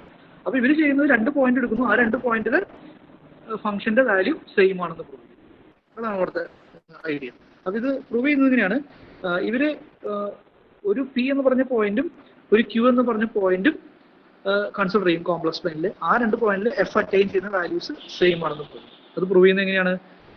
ഇവര് ഈ 2 പോയിന്റിന് സ്ട്രെയിറ്റ് ലൈൻസ് വെച്ച് അല്ലെങ്കിൽ ലൈൻ സെഗ്മെന്റ് വെച്ച് ഇതിനെ ജോയിൻ ചെയ്യും. ഓരോ ലൈൻ സെഗ്മെന്റിലും എഫ് അറ്റൈൻ ചെയ്യുന്ന വാല്യൂ സെയിം ആണ് എന്ന് പ്രൂവ് ചെയ്യും. ഓക്കെ, അപ്പോൾ ഓരോ ലൈൻ സെഗ്മെന്റിലും സെയിം ആണെങ്കിൽ പിയിൽ നിന്ന് ക്യൂവിലേക്ക് ലൈൻ സെഗ്മെന്റ് വഴി ജോയിൻ ചെയ്ത് എത്തിക്കഴിഞ്ഞാൽ പിയിൽ അറ്റൈൻ ചെയ്യുന്ന വാല്യൂ ക്യൂവിൽ അറ്റൈൻ ചെയ്യുന്ന വാല്യൂ സെയിം ആയിരിക്കും എന്നുള്ളതാണ് ഇവിടെ പ്രൂവ് ചെയ്തിരിക്കുന്നത്. ഇതാണ് അതിന്റെ സ്കെച്ച്. പക്ഷേ ഇതിൽ അത് പ്രൂവ് ചെയ്യാൻ ഉപയോഗിക്കുന്നതാണ് ഈ ഡയറക്ഷണൽ ഡെറിവേറ്റീവ് എന്ന് പറയുന്ന കോൺസെപ്റ്റ്. അത് നിങ്ങൾ ഇതിന്റെ പ്രൂഫ് ഒന്ന് നന്നായിരുന്ന് വായിച്ച് പഠിക്കണം, അല്ലെങ്കിൽ വെക്ടർ കാൽക്കുലസിൽ ആ റിസൾട്ട് ഒന്ന് റെഫർ ചെയ്തിട്ട് ഇത് വായിക്കണം. വളരെ ഇമ്പോർട്ടൻ്റ് ആയിട്ടുള്ള റിസൾട്ട്. ഇതാണ് സെഷൻ 24. 25 എന്ന് പറയുന്നത് നമ്മുടെ സിലബസിലുള്ളതാണ്, എക്സാമ്പിൾസ് ആണ്.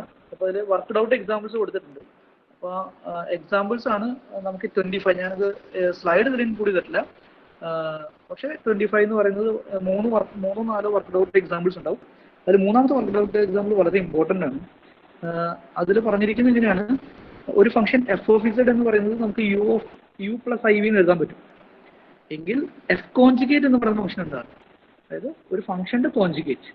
ആ ഫംഗ്ഷന്റെ കോൺജുഗേറ്റ് എന്ന് പറയുന്നത് function u plus i v ആണെങ്കിൽ ഫംഗ്ഷന്റെ കോൺജുഗേറ്റ് എന്ന് പറയുന്നത് യു മൈനസ് ഐ വി ആയിരിക്കും. അങ്ങനെ ഒരു ഫംഗ്ഷനും ആ ഫംഗ്ഷന്റെ കോൺജുഗേറ്റും അനലിറ്റിക് ആണെങ്കിൽ ആ ഫംഗ്ഷൻ കോൺസ്റ്റന്റ് ഫംഗ്ഷൻ ആയിരിക്കും എന്നുള്ളതാണ് ആ റിസൾട്ട്. അപ്പോൾ ആ റിസൾട്ട് നിങ്ങൾ 25th എന്ന് പറയുന്ന സെഷനിൽ ഡിസ്കസ് ചെയ്തിട്ടുണ്ട്. അത് നിങ്ങൾ നോക്കണം. അത് ചോദിക്കാനുള്ള സാധ്യതയും കൂടുതലാണ്. വളരെ ഇമ്പോർട്ടൻ്റ് ആയിട്ടുള്ള വർക്ക് ഔട്ട് എക്സാമ്പിൾ ആണെന്ന് വേണമെങ്കിൽ പറയാം. എഫും എഫ് കോൺജുഗേറ്റും എന്താ പറയുക അനലിറ്റിക് ആണെങ്കിൽ നമുക്ക് എഫ് എന്ന് പറയുന്നത് ഒരു കോൺസ്റ്റന്റ് ഫംഗ്ഷൻ ആണെന്ന് പ്രൂവ് ചെയ്യാൻ പറ്റും. അതിന്റെ പ്രൂഫിൽ ഇത്രയേ ഉള്ളൂ. എഫും എഫ് കോൺജുഗേറ്റും അനലിറ്റിക് ആണെങ്കിൽ നമുക്ക് ഉറപ്പായിട്ടും എഫും എഫ് കോൺജുഗേറ്റും ഡിഫറൻഷ്യബിൾ ആണെന്ന് കിട്ടും. ഡിഫറൻഷ്യബിൾ ആണെന്ന് കിട്ടിക്കഴിഞ്ഞാൽ CR ഇക്വേഷൻ സാറ്റിസ്ഫൈ ചെയ്യും. അപ്പോൾ U പ്ലസ് IV ആണ് എഫിന്റെ കമ്പോണൻസ്. അപ്പോൾ അതിന്റെ CR ഇക്വേഷൻസ് എഴുതും. U മൈനസ് IV ആണ് എഫ് കോൺജുഗേറ്റിന്റെ കമ്പോണൻസ്. അപ്പോൾ അതിന്റെ CR ഇക്വേഷൻസ് എഴുതും. അങ്ങനെ ആ രണ്ട് CR ഇക്വേഷൻസ് എഴുതി കഴിഞ്ഞാൽ നമുക്ക് ഒരു 4 ഇക്വേഷൻസ് കിട്ടും. ഈ 4 ഇക്വേഷൻസിൽ നിന്ന് UX എന്ന് പറയുന്ന ക്വാണ്ടിറ്റിയും VX എന്ന് പറയുന്ന ക്വാണ്ടിറ്റിയും നമുക്ക് എക്സ്ട്രാക്ട് ചെയ്യാൻ പറ്റും. അത് രണ്ടും 0 എന്ന് പ്രൂവ് ചെയ്യാൻ പറ്റും. അപ്പോൾ UXും VXും 0 എന്ന് കിട്ടിയാൽ UX പ്ലസ് IVX 0 ആയിരിക്കും.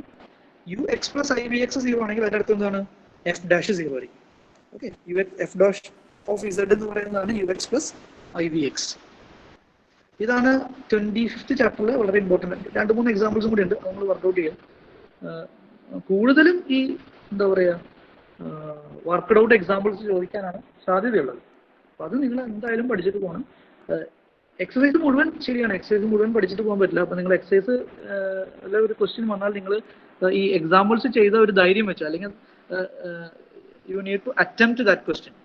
അപ്പോൾ അറ്റംപ്റ്റ് ചെയ്യാൻ ശ്രമിച്ചാൽ തന്നെ അത് ചിലപ്പോൾ കംപ്ലീറ്റ് ആവും. അത്രയും ബുദ്ധിമുട്ടുള്ള കാര്യങ്ങൾ ചോദിക്കാൻ സാധ്യതയില്ല. അതുകൊണ്ട് അറ്റംപ്റ്റ് ചെയ്യാൻ ശ്രമിക്കണം, അങ്ങനെ ഒരു ധൈര്യം ഉണ്ടാക്കണം. അപ്പോൾ എക്സാമ്പിൾസ് ചെയ്ത് നോക്കുമ്പോഴാണ് നമുക്ക് അങ്ങനെ ഒരു ധൈര്യം ഉണ്ടാവും. അപ്പോൾ അത് എക്സസൈസ് ചെയ്ത് നോക്കാം. ഇപ്പം ഇനി സമയമുണ്ടോന്ന് അറിയില്ല, സമയമുള്ള ആൾക്കാരുടെ ഒരു എക്സസൈസ് ചെയ്ത് നോക്കി നിങ്ങൾക്ക് എക്സസൈസ് എന്തെങ്കിലും ഡൗട്ട് ഉണ്ടെങ്കിൽ നമുക്ക് അടുത്ത ദിവസം അത് ഇന്ററാക്ട് ചെയ്യാം. ഞാൻ എല്ലാ എക്സസൈസും ചെയ്ത് നോക്കിയിട്ടില്ല, നിങ്ങൾ ചെയ്ത് നോക്കിയിട്ടുള്ള കാര്യങ്ങളുണ്ടെങ്കിൽ നമുക്ക് വഴി ഇന്ററാക്റ്റീവ് സെക്ഷനിൽ അത് ഡിസ്കസ് ചെയ്യാം. അടുത്ത സെക്ഷൻ എന്ന് പറയുന്നത് 26 ആണ്. സ്ലൈഡ് 26 ആയെന്ന് ഞാൻ വിചാരിക്കുന്നു. 26 ഹാർമോണിക് ഫങ്ഷൻസ് ആണ് നമുക്ക് ഡിസ്കസ് ചെയ്യാനുള്ളത്.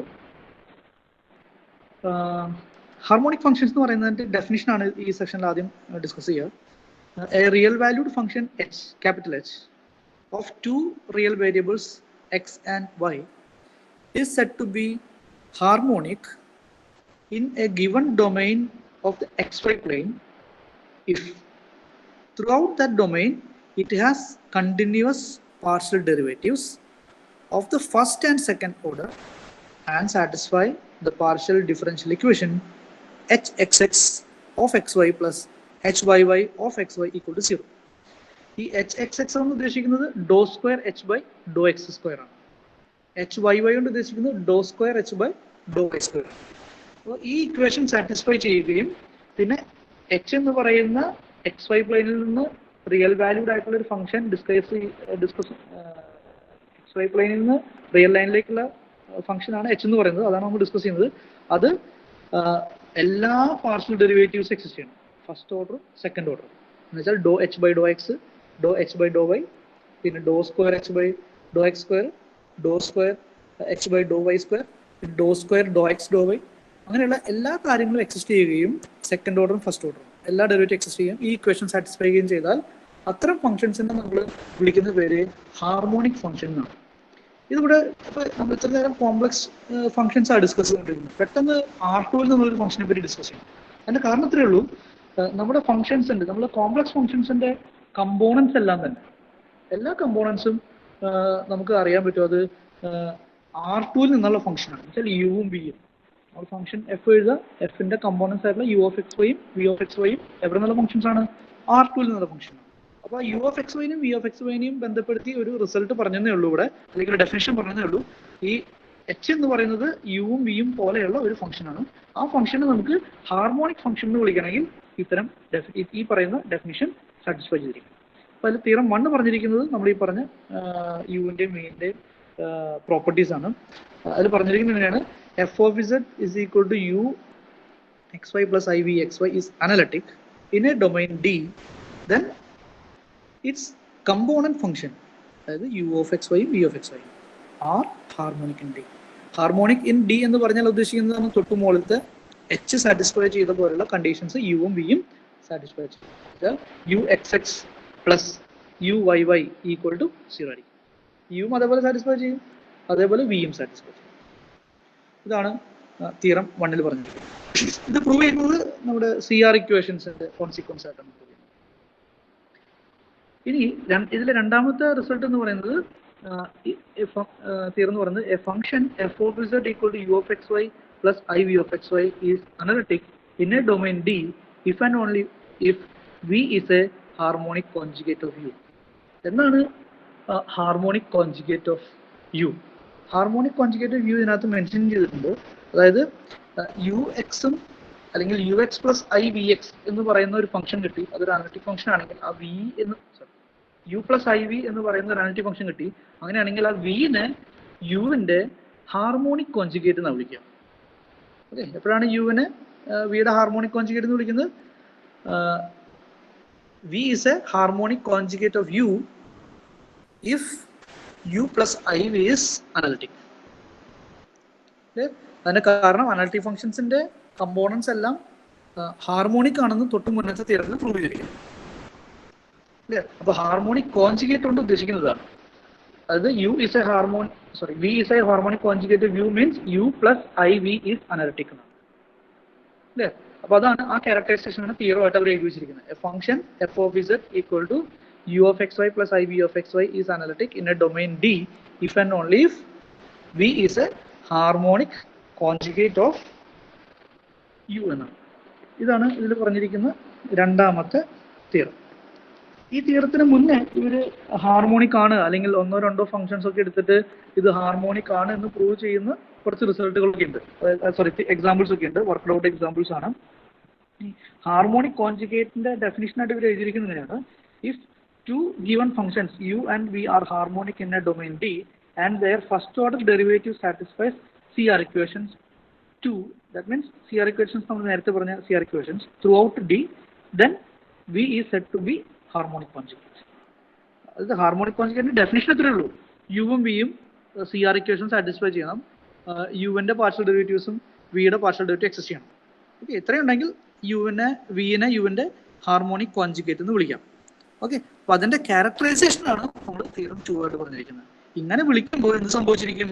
U plus IV എന്ന് പറയുന്നത് അനലിറ്റിക് ആവും. എന്നുവെച്ചാൽ U plus IV is analytic if and only if U and V are, അല്ലെങ്കിൽ V is a harmonic conjugate of U എന്ന് വിളിക്കാം. അപ്പൊ ഇത് ചെക്ക് ചെയ്യുന്ന എക്സാമ്പിൾസ് ആണ് ഈ സെഷനിലുള്ള വേറെ അല്ലെങ്കിൽ കൂടുതൽ പഠിക്കേണ്ട കാര്യം. എക്സാമ്പിൾ 2, എക്സാമ്പിൾ 3 ഒക്കെ ഹാർമോണിക് കോൺജുഗേറ്റ് അല്ലെങ്കിൽ ഈ ഹാർമോണിക് ആണോ കമ്പോണൻസ് എല്ലാം എന്നുള്ളതാണ് വെരിഫൈ ചെയ്തിരിക്കുന്നത്. ഇതിൽ വളരെ ഇമ്പോർട്ടൻ്റ് ആയിട്ടുള്ള ഒരു എക്സാമ്പിൾ ഉണ്ട്, 4ാമത്തെ എക്സാമ്പിൾ. അതിൽ 4ാമത്തെ അല്ല 5ാമത്തെ എക്സാമ്പിൾ. ആ എക്സാമ്പിൾ ചെയ്തിരിക്കുന്നത് ഹാർമോണിക് കോൺജുഗേറ്റ് എങ്ങനെ കണ്ടെത്താൻ പറ്റും. അത് വളരെ ഇമ്പോർട്ടൻ്റ് ആയിട്ടുള്ളൊരു റിസൾട്ടാണ്. അതായത് എക്സാമ്പിൾ ആണ്, എക്സാമ്പിൾ 5. നിങ്ങൾ ഓർത്തിരിക്കണം, പേജ് നമ്പർ 81 ആണ് എക്സാമ്പിൾ 5. ഇതുമായി ബന്ധപ്പെട്ട ഒരു ക്വസ്റ്റ്യൻ ഒരു 90% ക്വസ്റ്റ്യൻ പേപ്പറിൽ ഉണ്ടാവും. അത്ര ഇമ്പോർട്ടൻ്റ് ആയിട്ടുള്ള ഒരു കാര്യമാണ്. എങ്ങനെയാണ് ഒരു U of xy തന്നാൽ അതിന്റെ ഹാർമോണിക് കോൺജുഗേറ്റ് എങ്ങനെ കണ്ടെത്താൻ പറ്റും എന്നുള്ളതാണ് എക്സാമ്പിൾ 5 എക്സ്പ്ലെയിൻ ചെയ്തിരിക്കുന്നത്. എക്സാമ്പിൾ 4ഉം അത് തന്നെയാണ്. എക്സാമ്പിൾ 4 കമ്പാരിറ്റീവ്ലി എളുപ്പമുള്ളൊരു എക്സാമ്പിളാണ്. എക്സാമ്പിൾ 5 കുറച്ച് ലെങ്തിയാണ്. ആ പ്രൊസീജിയർ മുഴുവൻ ഫോളോ ചെയ്യാൻ പറ്റിക്കഴിഞ്ഞാൽ നമുക്ക് ഏത് ഫംഗ്ഷൻ്റെ അങ്ങനെ കണ്ടെത്താൻ പറ്റും. അപ്പോൾ അതിന് ഉപയോഗിക്കുന്ന തിയറം 2 ആണ്. എങ്ങനെയാണ് തിയറം 2 നമ്മൾ ഉപയോഗിക്കുന്നത്? വിനെ യുവിന്റെ ഹാർമോണിക് കോൺജുഗേറ്റ് എന്ന് വിളിക്കണമെങ്കിൽ ഡെഫിനിഷൻ അനുസരിച്ച് CR ഇക്വേഷൻ സാറ്റിസ്ഫൈ ചെയ്യണം. അപ്പോൾ നമ്മൾ CR ഇക്വേഷൻ സാറ്റിസ്ഫൈ ചെയ്യുന്ന നേരത്തിൽ UX ഈക്വൽ ടു VY എന്നും UY ഈക്വൽ ടു -VX എന്നും എഴുതുന്നു. അതിൽ U എന്ന് പറയുന്നത് നോൺ ഫംഗ്ഷൻ ആണ്, നമുക്ക് തന്നിരിക്കുന്ന ഫംഗ്ഷൻ ആണ്. അപ്പോൾ അത് ഉപയോഗിച്ച് VY എന്ന് പറയുന്നത് -VX എന്നൊക്കെ പറയുന്ന ക്വാണ്ടിറ്റി നമുക്ക് ഇവാലുവേറ്റ് ചെയ്യാം. അതിൽ നിന്ന് V എങ്ങനെ കണ്ടെത്തും എന്നുള്ളതാണ് ഈ പറയുന്ന പ്രൊസീജിയർ. അപ്പോൾ V കിട്ടിക്കഴിഞ്ഞാൽ യുവും വിയും കിട്ടിയാൽ U plus IV എന്ന് പറഞ്ഞ ഫംഗ്ഷൻ എഴുതാം. അത് അനലിറ്റിക് ആയിരിക്കും എന്നുള്ളത് നമുക്ക് പറയാൻ പറ്റും. ഇതാണ് തിയറം 2. അപ്പോൾ ആ പ്രൊസീജിയർ എക്സാമ്പിൾ 5 അത് നിങ്ങൾ ഓർത്തിരിക്കണം, വളരെ ഇമ്പോർട്ടൻ്റ് ആണ്. അത് എക്സാമിന് ചോദിക്കാനുള്ള സാധ്യതയുണ്ട്. ഇനി അടുത്ത സെഷൻ 29 ആണ്. അത് ചാപ്റ്റർ 3ലേക്ക് നമ്മൾ വരും. സ്ലൈഡ്സ് കാണാൻ പറ്റുമെന്ന് വിചാരിക്കുന്നു. 29, 30, 32, 36 ആണ് നമുക്ക് ചാപ്റ്റർ 3 ആണത്. 27ഉം സെക്ഷൻ 27ഉം 28ഉം അങ്ങനെയുള്ള സെക്ഷൻസും നമുക്ക് ഡിസ്കസ് ചെയ്യാനില്ല, നമ്മുടെ സിലബസിലില്ല. അത് കുറച്ചും കൂടി PG ലെവലിലുള്ള സെഷൻസ് ആണ്. വളരെ ഇമ്പോർട്ടൻ്റ് ആയിട്ടുള്ള റിസൾട്ട് തന്നെയാണ്, പക്ഷെ നമ്മൾ തൽക്കാലം സിലബസ് ഇല്ലാത്തതുകൊണ്ട് ഡിസ്കസ് ചെയ്യുന്നില്ല. റിഫ്ലക്ഷൻ പ്രിൻസിപ്പിൾ എന്നൊക്കെ പറഞ്ഞാൽ വളരെ ഇമ്പോർട്ടൻ്റ് ആയിട്ടുള്ള കാര്യങ്ങൾ അതിനകത്ത് 28ൽ ഡിസ്കസ് ചെയ്തിട്ടുണ്ട്. നമുക്കിനി അടുത്ത് ഡിസ്കസ് ചെയ്യാനുള്ളത് ചാപ്റ്റർ 3 ആണ്.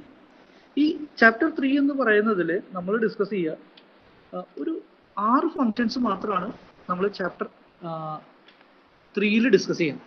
നമുക്ക് സ്ലൈഡ് കാണുന്നെന്ന് വിചാരിക്കുന്നു. തിയറം 1 എന്ന് പറഞ്ഞിരിക്കും, തിയറം 1 ഞാൻ എഴുതിയിരിക്കുന്നത്. ആക്ച്വലി തിയറം അല്ല, ഈ പറയുന്ന എല്ലാ കാര്യങ്ങളും പറ്റിയുള്ള ഡിസ്കഷനാണ് ഈ ചാപ്റ്റേഴ്സിൽ ഉണ്ടാവുക. തിയറം 1 അല്ല ഉദ്ദേശിക്കുന്നത്. ഇമ്പോർട്ടൻറ്റ് ഫങ്ഷൻസ് അല്ലെങ്കിൽ എലമെന്ററി ഫങ്ഷൻസ് ആയിട്ടുള്ള 6 കാര്യങ്ങൾ. അത് എക്സ്പോണൻഷ്യൽ ഫംഗ്ഷൻ ഉണ്ട്, ലോഗരിതമിക് ഫംഗ്ഷൻ ഉണ്ട്, കോംപ്ലക്സ് എക്സ്പോണൻഷ്യൽ ഉണ്ട്. കോംപ്ലക്സ് എക്സ്പോണൻസ് എന്ന് വെച്ചാൽ ഉദ്ദേശിക്കുന്നത് ഒരു complex number raise to another complex number, like i raise to i. എന്താണ് i റേസ് ടു i? അങ്ങനെയുള്ള കാര്യങ്ങളൊക്കെയാണ് ഈ ചാപ്റ്ററിൽ നമ്മൾ ഡിസ്കസ് ചെയ്യുക. പിന്നെ ട്രിഗണോമെട്രിക് ഫംഗ്ഷൻസ് ഉണ്ട്, സൈൻ, കോസ്, ടാൻ, സീക്ക്, അങ്ങനെയുള്ള ട്രിഗണോമെട്രിക്. ഇപ്പോൾ സൈൻ എക്സ്, കോസ് എക്സ് ഒക്കെ നമ്മൾ പഠിച്ചിട്ടുണ്ടാവും. എന്താണ് സൈൻ ഇസഡിന്റെയും കോസ് ഇസഡിന്റെയും ഒക്കെ ഇമ്പോർട്ടൻസ്, അതാണ് 4th ഫംഗ്ഷനായിട്ട് പറഞ്ഞിരിക്കുന്നത്.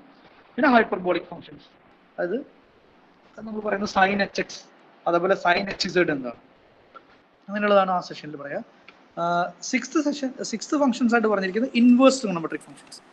അത്രയാണ് ഈ പറയുന്ന ചാപ്റ്റർ 3ൽ നമ്മൾ ഡിസ്കസ് ചെയ്യുക. ഇത്രയും ഫംഗ്ഷൻസിനെ പറ്റി ഡിസ്കസ് ചെയ്ത് കഴിഞ്ഞാൽ നമുക്ക് ഈ ചാപ്റ്റർ 3 അല്ലെങ്കിൽ ഈ മൊഡ്യൂൾ നമുക്ക് വൈൻഡ് അപ്പ് ചെയ്യാൻ പറ്റും.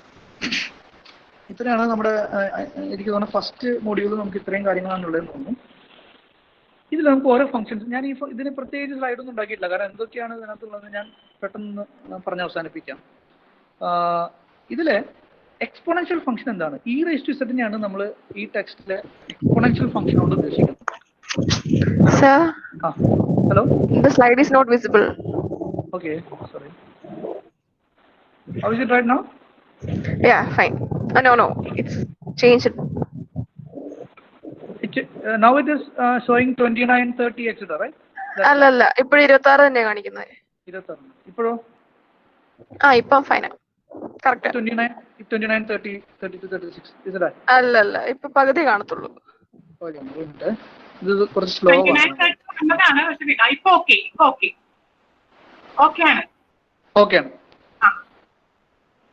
ഓക്കെ, ഞാൻ ഈ ചാപ്റ്ററിന് വേണ്ടി ഒറ്റ സ്ലൈഡ് ഉണ്ടാക്കില്ല, ഈ പേരുകൾ മാത്രമേ ഉണ്ടാക്കില്ല, ബാക്കിയെല്ലാം ഞാൻ എക്സ്പ്ലെയിൻ ചെയ്യാം. അതായത് ഇതിനെല്ലാം ഒരു എന്താ പറഞ്ഞ ഒരു കോമൺ ഫോർമാറ്റ് ഉണ്ട്, അതുകൊണ്ടാണ് ഞാൻ ഇങ്ങനെ സെറ്റ് ചെയ്തിരിക്കുന്നത്. ഇതിൽ ഈ ഫംഗ്ഷൻസ് എല്ലാം അനലിറ്റിക് ആണോ എന്നുള്ളതാണ്, അല്ലെങ്കിൽ ഡിഫറൻഷ്യബിൾ ഫംഗ്ഷൻസ് ആണോ എന്നുള്ളതാണ് ആദ്യമേ ഇവിടെ ഡിസ്കസ് ചെയ്യുക.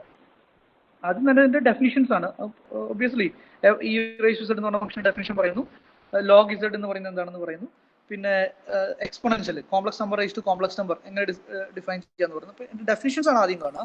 പിന്നെ ഓരോന്നും അനലിറ്റിക് ആണോ അല്ലയോ അങ്ങനെയുള്ള കാര്യങ്ങളൊക്കെയാണ് നിങ്ങൾ ഇതിലെല്ലാം വർക്ക്ഡ് ഔട്ട് ആണ്. അതുകൊണ്ടാണ് ഞാനത് എല്ലാം ഇത് കോപ്പി ചെയ്യാത്തതിന്റെ കാരണം അതാണ്. നിങ്ങൾക്കെല്ലാം ടെക്സ്റ്റിൽ ഓൾറെഡി ഉള്ള കാര്യങ്ങളാണ്.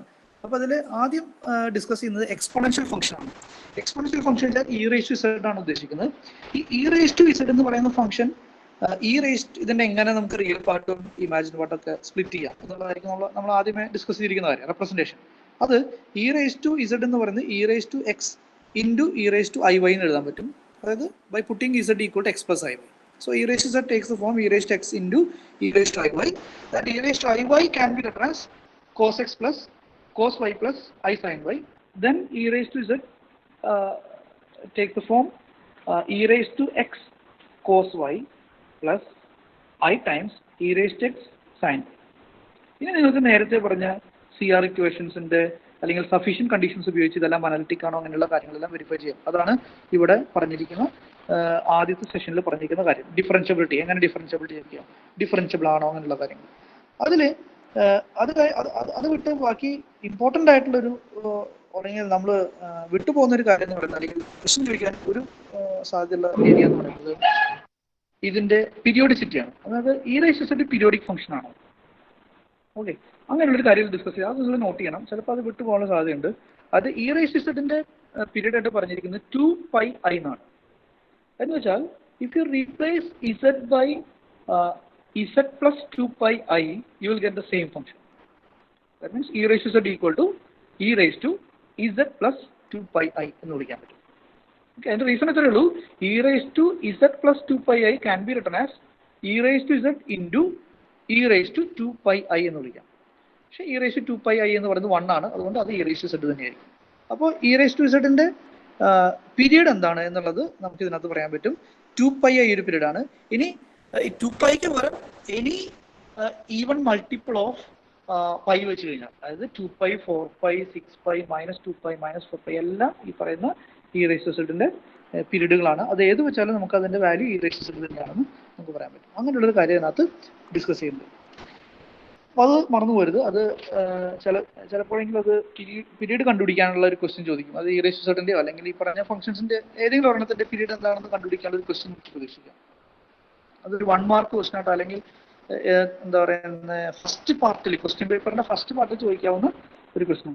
അപ്പൊ അതിന്റെയൊക്കെ എക്സസൈസ് പ്രോബ്ലംസും ഉണ്ടാവും. ചിലപ്പോൾ വളരെ എളുപ്പമുള്ള ഭാഗം ആയതുകൊണ്ട് ചിലപ്പോൾ എക്സസൈസ് ക്വസ്റ്റ്യൻസും നിങ്ങളുടെ അടുത്ത് ചോദിക്കാൻ സാധ്യത. അപ്പോൾ ക്വസ്റ്റ്യൻസ് ഒക്കെ ഒന്ന് വർക്ക്ഔട്ട് ചെയ്ത് നോക്കണം. അതൊരു എക്സസൈസ് പോലെ നമ്മളൊന്ന് ചെയ്ത് നോക്കിയിട്ട് അടുത്ത ദിവസങ്ങളിൽ ഏതെങ്കിലും കൺഫ്യൂഷൻസ് ഉള്ള പീരീഡ് കണ്ടുപിടിക്കുന്ന പ്രോബ്ലംസ് ഉണ്ടെങ്കിൽ നമുക്ക് ഡിസ്കസ് ചെയ്യാം.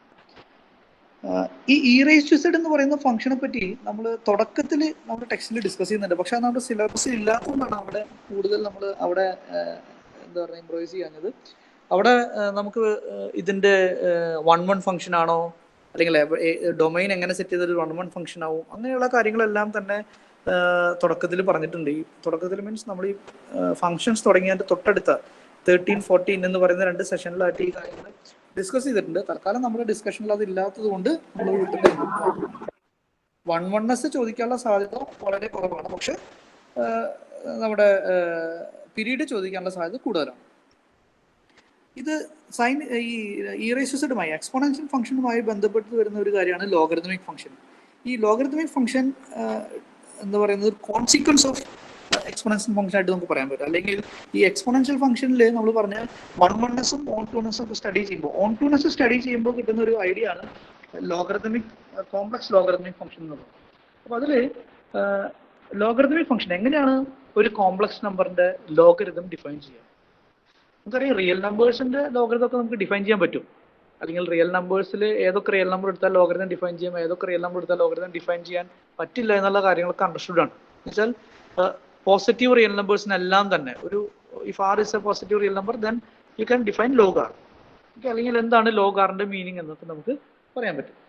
ഞാൻ ഉദ്ദേശിക്കുന്ന ലോഗരിതം എന്ന് പറയുന്നത് ബേസ് ഇ ആയിട്ടുള്ള ലോഗരിതമാണ്, നാച്ചുറൽ ലോഗരിതമാണ്. അപ്പോൾ അതുകൊണ്ട് എന്താണ് ആ ലോഗരിതം അറിയാം. അപ്പോൾ നമ്മുടെ ഉദ്ദേശം ഒരു ഫംഗ്ഷൻ ഡിഫൈൻ ചെയ്യണം, അതിനെ കോംപ്ലക്സ് ലോഗരിതം എന്ന് നമ്മൾ വിളിക്കും. എപ്പോൾ വിളിക്കും? എങ്ങനെയുള്ള ഫംഗ്ഷൻസിനാണ് കോംപ്ലക്സ് ലോഗരിതം എന്ന് വിളിക്കുന്നത്? അതിൽ നമ്മൾ ഇപ്പോൾ ഒരു ഇസഡ് കിട്ടി കഴിഞ്ഞാൽ ലോഗ് ഇസഡ് എങ്ങനെ ഡിഫൈൻ ചെയ്യും എന്നുള്ളതാണ് ഇതിൽ തുടക്കത്തിൽ ഡിസ്കസ് ചെയ്തിരിക്കുക. ലോഗ് ഇസഡ് എന്ന് പറയുന്നത് ഡിസ്കസ് ചെയ്യാനായിട്ട് നമ്മൾ ഇസഡ് ഇത്ര നേരം നമ്മൾ ഡിസ്കസ് ചെയ്തൊക്കെ ഇസഡിനെ എക്സ്പ്രസ് ആയി എന്ന് റെപ്രസെന്റ് ചെയ്തിട്ടായിരുന്നു ഡിസ്കസ് ചെയ്തുകൊണ്ടിരുന്നത്. പക്ഷെ ലോഗരിതം ഡിഫൈൻ ചെയ്യാനായിട്ട് നമുക്ക് ഏറ്റവും എളുപ്പമുള്ള മാർഗം ഈ പറയുന്ന പോളാർ ഫോമാണ്. എന്ന് വെച്ചാൽ ഇസഡിന് r × e റേസ് i എന്ന് എഴുതി കഴിഞ്ഞാൽ ലോഗ് ഇസഡിനെ എങ്ങനെ റെപ്രസെന്റ് ചെയ്യും, അല്ലെങ്കിൽ എന്താണ് ഡെഫിനിഷൻ? അതുകൊണ്ട് ഉദ്ദേശിക്കുന്നത് ലോഗ് ഇസഡ് എന്ന് പറയുന്നത് log of r × e raise to i ആണ്.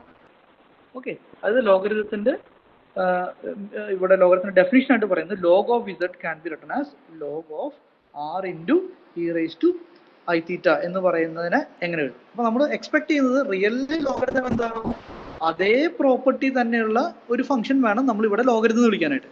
അപ്പോൾ ലോഗ് ഓഫ് എ ബി നമുക്കറിയാം, റിയൽ അനാലിസിസിൽ ലോഗ് ഓഫ് എ ബി എന്ന് പറയുന്നത്, അല്ലെങ്കിൽ റിയൽ നമ്പേഴ്സിൽ എയും ബിയും പോസിറ്റീവ് റിയൽ നമ്പേഴ്സ് ആണെങ്കിൽ ലോഗ് ഓഫ് എ ബി എന്ന് പറയുന്നത് log of a plus log of b ആണ്.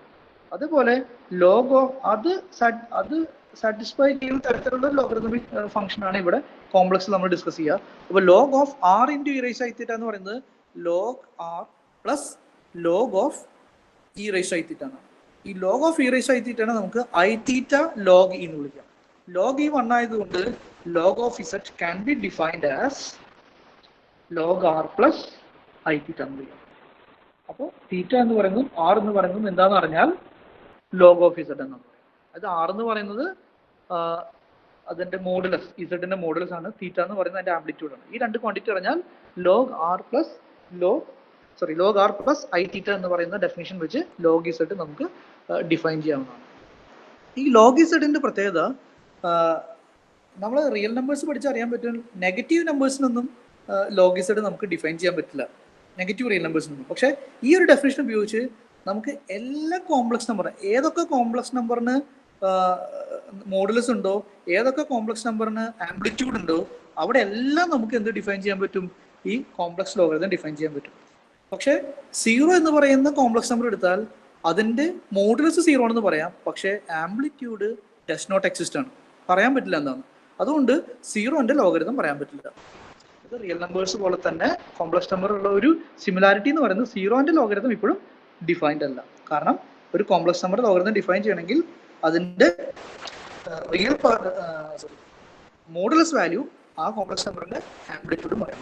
0 എന്ന് പറയുന്നത് ഒഴിച്ച് വേറെ എല്ലാ കോംപ്ലക്സ് നമ്പറിനും മോഡുലസും പറയാൻ പറ്റും, ആംപ്ലിറ്റ്യൂഡും പറയാൻ പറ്റും. അതുകൊണ്ട് 0 ഒഴികെയുള്ള എല്ലാ കോംപ്ലക്സ് നമ്പറിനും ലോഗരിതം ഡിഫൈൻഡ് ആണ്. രണ്ടാമതൊരു കാര്യം കോംപ്ലക്സ് ലോഗരിതത്തിൽ ശ്രദ്ധിക്കേണ്ടത്, ആംപ്ലിറ്റ്യൂഡിന്റെ പ്രത്യേകത, ഒരു കോംപ്ലക്സ് നമ്പർ എടുത്താൽ അതിന്റെ ആംപ്ലിറ്റ്യൂഡ് യുണീക്ക് ആവണം നിർബന്ധമില്ല. ഫോർ എക്സാമ്പിൾ, ഇപ്പോൾ നമ്മൾ നേരത്തെ പറഞ്ഞ പോലെ e⁻²πi എന്ന് പറയുന്നത് 1 ആണ്.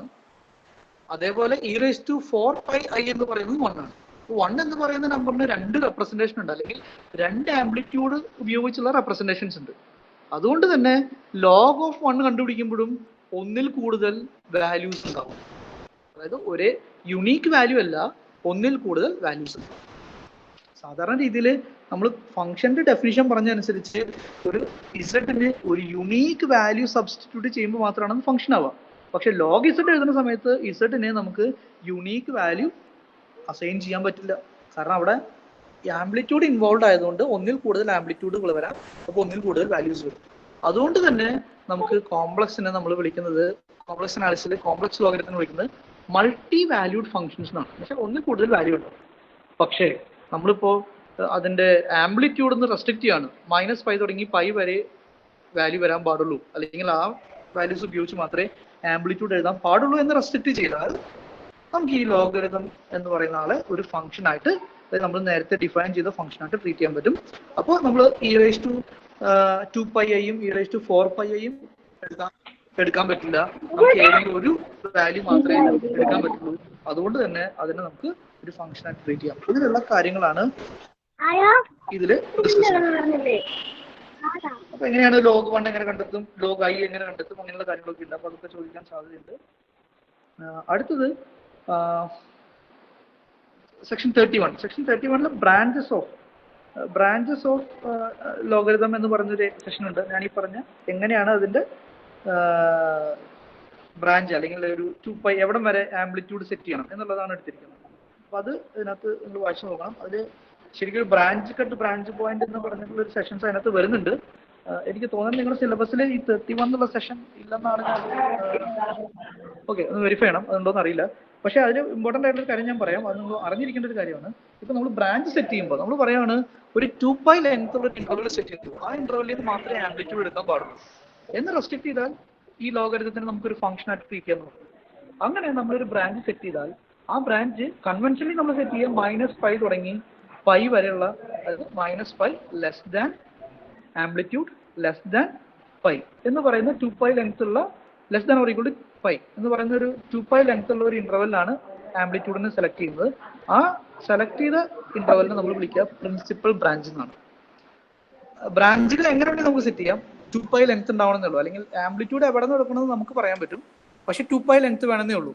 അപ്പോൾ ഒരാൾ 2π ലെങ്ത് ഉള്ള ഇന്റർവെൽ പറഞ്ഞാൽ അത് അയാളുടെ ബ്രാഞ്ച് അതാണ്. കൺവെൻഷനലി സെറ്റ് ചെയ്യുന്ന ബ്രാഞ്ച് എന്ന് പറയുന്നത് -π less than theta less than or equal to π, അതാണ് കൺവെൻഷനലി സെറ്റ് ചെയ്യുന്ന ബ്രാഞ്ച്. അതുകൊണ്ട് ആ ബ്രാഞ്ച് എന്ന് വിളിക്കുന്നത് പേര് പ്രിൻസിപ്പൽ ബ്രാഞ്ച് എന്നാണ്. ഇതേപോലെ എല്ലാ ബ്രാഞ്ചുകളും നമുക്ക് കൺസിഡർ ചെയ്യാം. അപ്പോൾ -π തുടങ്ങിയുള്ള ബ്രാഞ്ച് ആണെങ്കിൽ ആൽഫ ഈക്വൽ അല്ലെങ്കിൽ തീറ്റ ഈക്വൽ ടു -π എന്ന് പറയുന്ന ഒരു റേ ഉണ്ടാവും, അല്ലെങ്കിൽ ആ ആംഗിൾ അല്ലെങ്കിൽ അത് ആംപ്ലിറ്റ്യൂഡ് ആയിട്ട് വരുന്ന ഒരു റേ നമുക്ക് കൺസിഡർ ചെയ്യാൻ പറ്റും. ആ റേനെ വിളിക്കുന്ന പേര് ബ്രാഞ്ച് കട്ട് എന്നാണ്. അപ്പോൾ ആരൊക്കെ ബ്രാഞ്ച് ഡിഫൈൻ ചെയ്യുന്നു അവർക്കൊക്കെ ബ്രാഞ്ച് കട്ടുകൾ ഡിഫൈൻ ചെയ്യാൻ പറ്റും. വെച്ചാൽ ഇപ്പോൾ തീറ്റയുടെ -π less than theta less than or equal to π ആണെങ്കിൽ തീറ്റ ഈക്വൽ ടു -π എന്ന് പറയുന്നതാണ് ബ്രാഞ്ച് കട്ട് എന്ന് പറയുന്നത്. ഈ ബ്രാഞ്ച് കട്ടുകളെല്ലാം കോമൺ പോയിന്റ്, ഇവിടുത്തെ കേസിൽ ബ്രാഞ്ച് കട്ടുകളെല്ലാം കോമൺ പോയിന്റ് 0 ആയിരിക്കും. ആ 0നെ വിളിക്കുന്ന പേര് ബ്രാഞ്ച് പോയിന്റ് എന്നാണ്. അപ്പോൾ സിലബസിൽ ഉണ്ടോ ഇല്ലേ എന്നുള്ളത് പ്രസക്തിയില്ല. പക്ഷെ വളരെ ഇമ്പോർട്ടൻ്റ് ആയിട്ടുള്ള ഒരു 2 കാര്യങ്ങളാണ് ബ്രാഞ്ച് പോയിന്റും ബ്രാഞ്ച് കട്ടും. അത് നിങ്ങളൊന്ന് ഓർത്തിരിക്കണം. അടുത്ത സെഷൻ 32 സെഷൻ എന്ന് പറയുന്നത് എന്താ പറയുക, ഇവരുടെ ലോഗരിതത്തിന്റെ പ്രോപ്പർട്ടീസ് ആണ്. റിയൽ അനാലിസിസിൽ നമ്മൾ പഠിച്ച അതേ പ്രോപ്പർട്ടീസ് എല്ലാം ഇവിടെയും നമ്മൾ നേരത്തെ പറഞ്ഞില്ലേ, റിയലിലെ ലോഗരിതം എന്ത് പ്രോപ്പർട്ടി ഉണ്ടോ അത് ഇങ്ങോട്ട് ക്യാരി ഓവർ ചെയ്യാൻ പറ്റുന്ന തരത്തിലുള്ള ഒരു ഡെഫിനിഷനാണ്, ലോഗരിതമാണ് നമ്മളിവിടെ ഡിഫൈൻ ചെയ്യുന്നത്. അപ്പോൾ ആ പ്രോപ്പർട്ടീസ് എല്ലാം നമുക്ക് ഇവിടെ എക്സ്പെക്ട് ചെയ്യാൻ പറ്റും. 33 എന്ന് പറയുന്ന സെഷനാണ് അടുത്തത് നമ്മുടെ. അത് കോംപ്ലക്സ് എക്സ്പോണൻസ് ആണ്. അതിൽ വളരെ ഇമ്പോർട്ടൻ്റ് ആയിട്ട് ചോദിക്കാനുള്ള കാര്യം ക്വസ്റ്റ്യൻ എന്ന് പറയുന്നത്, ഇപ്പോൾ i⁻i അല്ലെങ്കിൽ i⁻⁻i അങ്ങനെയുള്ള കോംപ്ലക്സ് എക്സ്പോണൻസിന്റെ വാല്യൂസ് കണ്ടെത്താൻ പറയും. അല്ലെങ്കിൽ what is the real part of, അല്ലെങ്കിൽ what is the imaginary part of i⁻i. Okay, അങ്ങനെയുള്ള ക്വസ്റ്റ്യൻസ് എല്ലാം ഇതിനകത്ത് വർക്ക്ഡ് ഔട്ട് ആണ്. അത് ഈ ലോഗരിതം ഉപയോഗിച്ചാണ് ചെയ്യുന്നത്. അതായത് നമ്മൾ എക്സ്പെക്ട് ചെയ്യുന്ന ലോഗരിതത്തിന്റെ പ്രോപ്പർട്ടി എന്ന് പറയുന്നത് e⁻log z = z എന്നാണ്. ഓക്കെ, അപ്പോൾ i⁻i can be written as e⁻log of i⁻i. അതിനെ സിംപ്ലിഫൈ ചെയ്ത് കഴിഞ്ഞാൽ നിങ്ങൾക്ക് i⁻i വാല്യൂ കണ്ടെത്താൻ പറ്റും. ഈ പ്രിൻസിപ്പൽ ബ്രാഞ്ച് ആണ് നമ്മൾ സെറ്റ് ചെയ്യണമെങ്കിൽ, അല്ലെങ്കിൽ ആംപ്ലിറ്റ്യൂഡ് ആയിട്ട് പ്രിൻസിപ്പൽ ബ്രാഞ്ച് സെറ്റ് ചെയ്ത് കഴിഞ്ഞാൽ, അല്ലെങ്കിൽ ലോഗരിതം എവിടെ ഉപയോഗിക്കുന്നു അവിടെ നമുക്ക് പ്രിൻസിപ്പൽ ബ്രാഞ്ചിനെ പറ്റി സംസാരിക്കാം. പ്രിൻസിപ്പൽ ബ്രാഞ്ച് സെറ്റ് ചെയ്ത് കിട്ടുന്ന വാല്യൂസിനെ നമ്മൾ പ്രിൻസിപ്പൽ വാല്യൂ എന്നാണ് വിളിക്കുക. അപ്പോൾ പ്രിൻസിപ്പൽ വാല്യൂ കണ്ടെത്താനുള്ള ക്വസ്റ്റൻസ് ഒക്കെ കുറെ വർക്ക്ഡ് ഔട്ട് ആണ്. എക്സാമ്പിൾസ് 1, 2, 3, 4 നമ്പർ ഓഫ് എക്സാമ്പിൾസ് ഉണ്ട്. അത് നിങ്ങൾ ചെയ്ത് നോക്കണം. എക്സസൈസും ഇതേപോലെ തന്നെ ചെറിയൊരു എക്സസൈസ് ഉള്ളൂ, ഒരു 9 ക്വസ്റ്റൻസ് ഉള്ളൂ. അപ്പോൾ അതിന്റെ കാര്യങ്ങൾ നിങ്ങൾ ചെക്ക് ചെയ്ത് നോക്കണം, ചെയ്യാൻ പറ്റുന്നുണ്ടോ ഇല്ലയോ എന്നുള്ള കാര്യങ്ങളൊക്കെ ചെക്ക് ചെയ്യണം. ഇനി 34 സെക്ഷൻ 34 നമുക്ക് അടുത്ത ഫംഗ്ഷൻസിനെ പറ്റി പറയാം. ട്രിഗണോമെട്രിക് ഫംഗ്ഷൻസ്, പ്രധാനമായിട്ടും സൈൻ z, കോസ് z, ഈ 2 ഫംഗ്ഷൻസ് ആണ് നമ്മൾ ട്രിഗണോമെട്രിക് കോംപ്ലക്സ് ഫംഗ്ഷൻസ് ആയിട്ട് ട്രീറ്റ് ചെയ്യുക. ഇത് ഉപയോഗിച്ച് എഴുതാൻ പറ്റുന്ന ബാക്കി ഫംഗ്ഷൻസും ഉണ്ടാവും.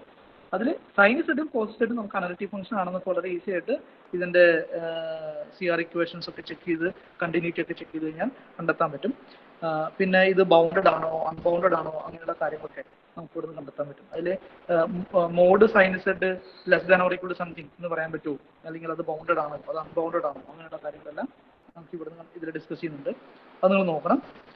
ഇതിൽ പ്രധാനപ്പെട്ട ഒരു ക്വസ്റ്റ്യൻ, പ്രതീക്ഷിക്കാവുന്ന ക്വസ്റ്റ്യൻ എന്ന് പറയുന്നത് സൈൻ z കോസ് z ഇത് രണ്ടും ബൗണ്ടഡ് ഫംഗ്ഷൻസ് അല്ല എന്നതുമായി ബന്ധപ്പെട്ട ഒരു ക്വസ്റ്റ്യൻ ആണ്. അതായത് ശ്രദ്ധിക്കേണ്ട റിസൾട്ട് ഇതാണ്, സൈൻ z എന്ന് പറഞ്ഞ ഫംഗ്ഷനും കോസ് z എന്ന് പറഞ്ഞ ഫംഗ്ഷനും ബൗണ്ടഡ് ഫംഗ്ഷൻസ് അല്ല.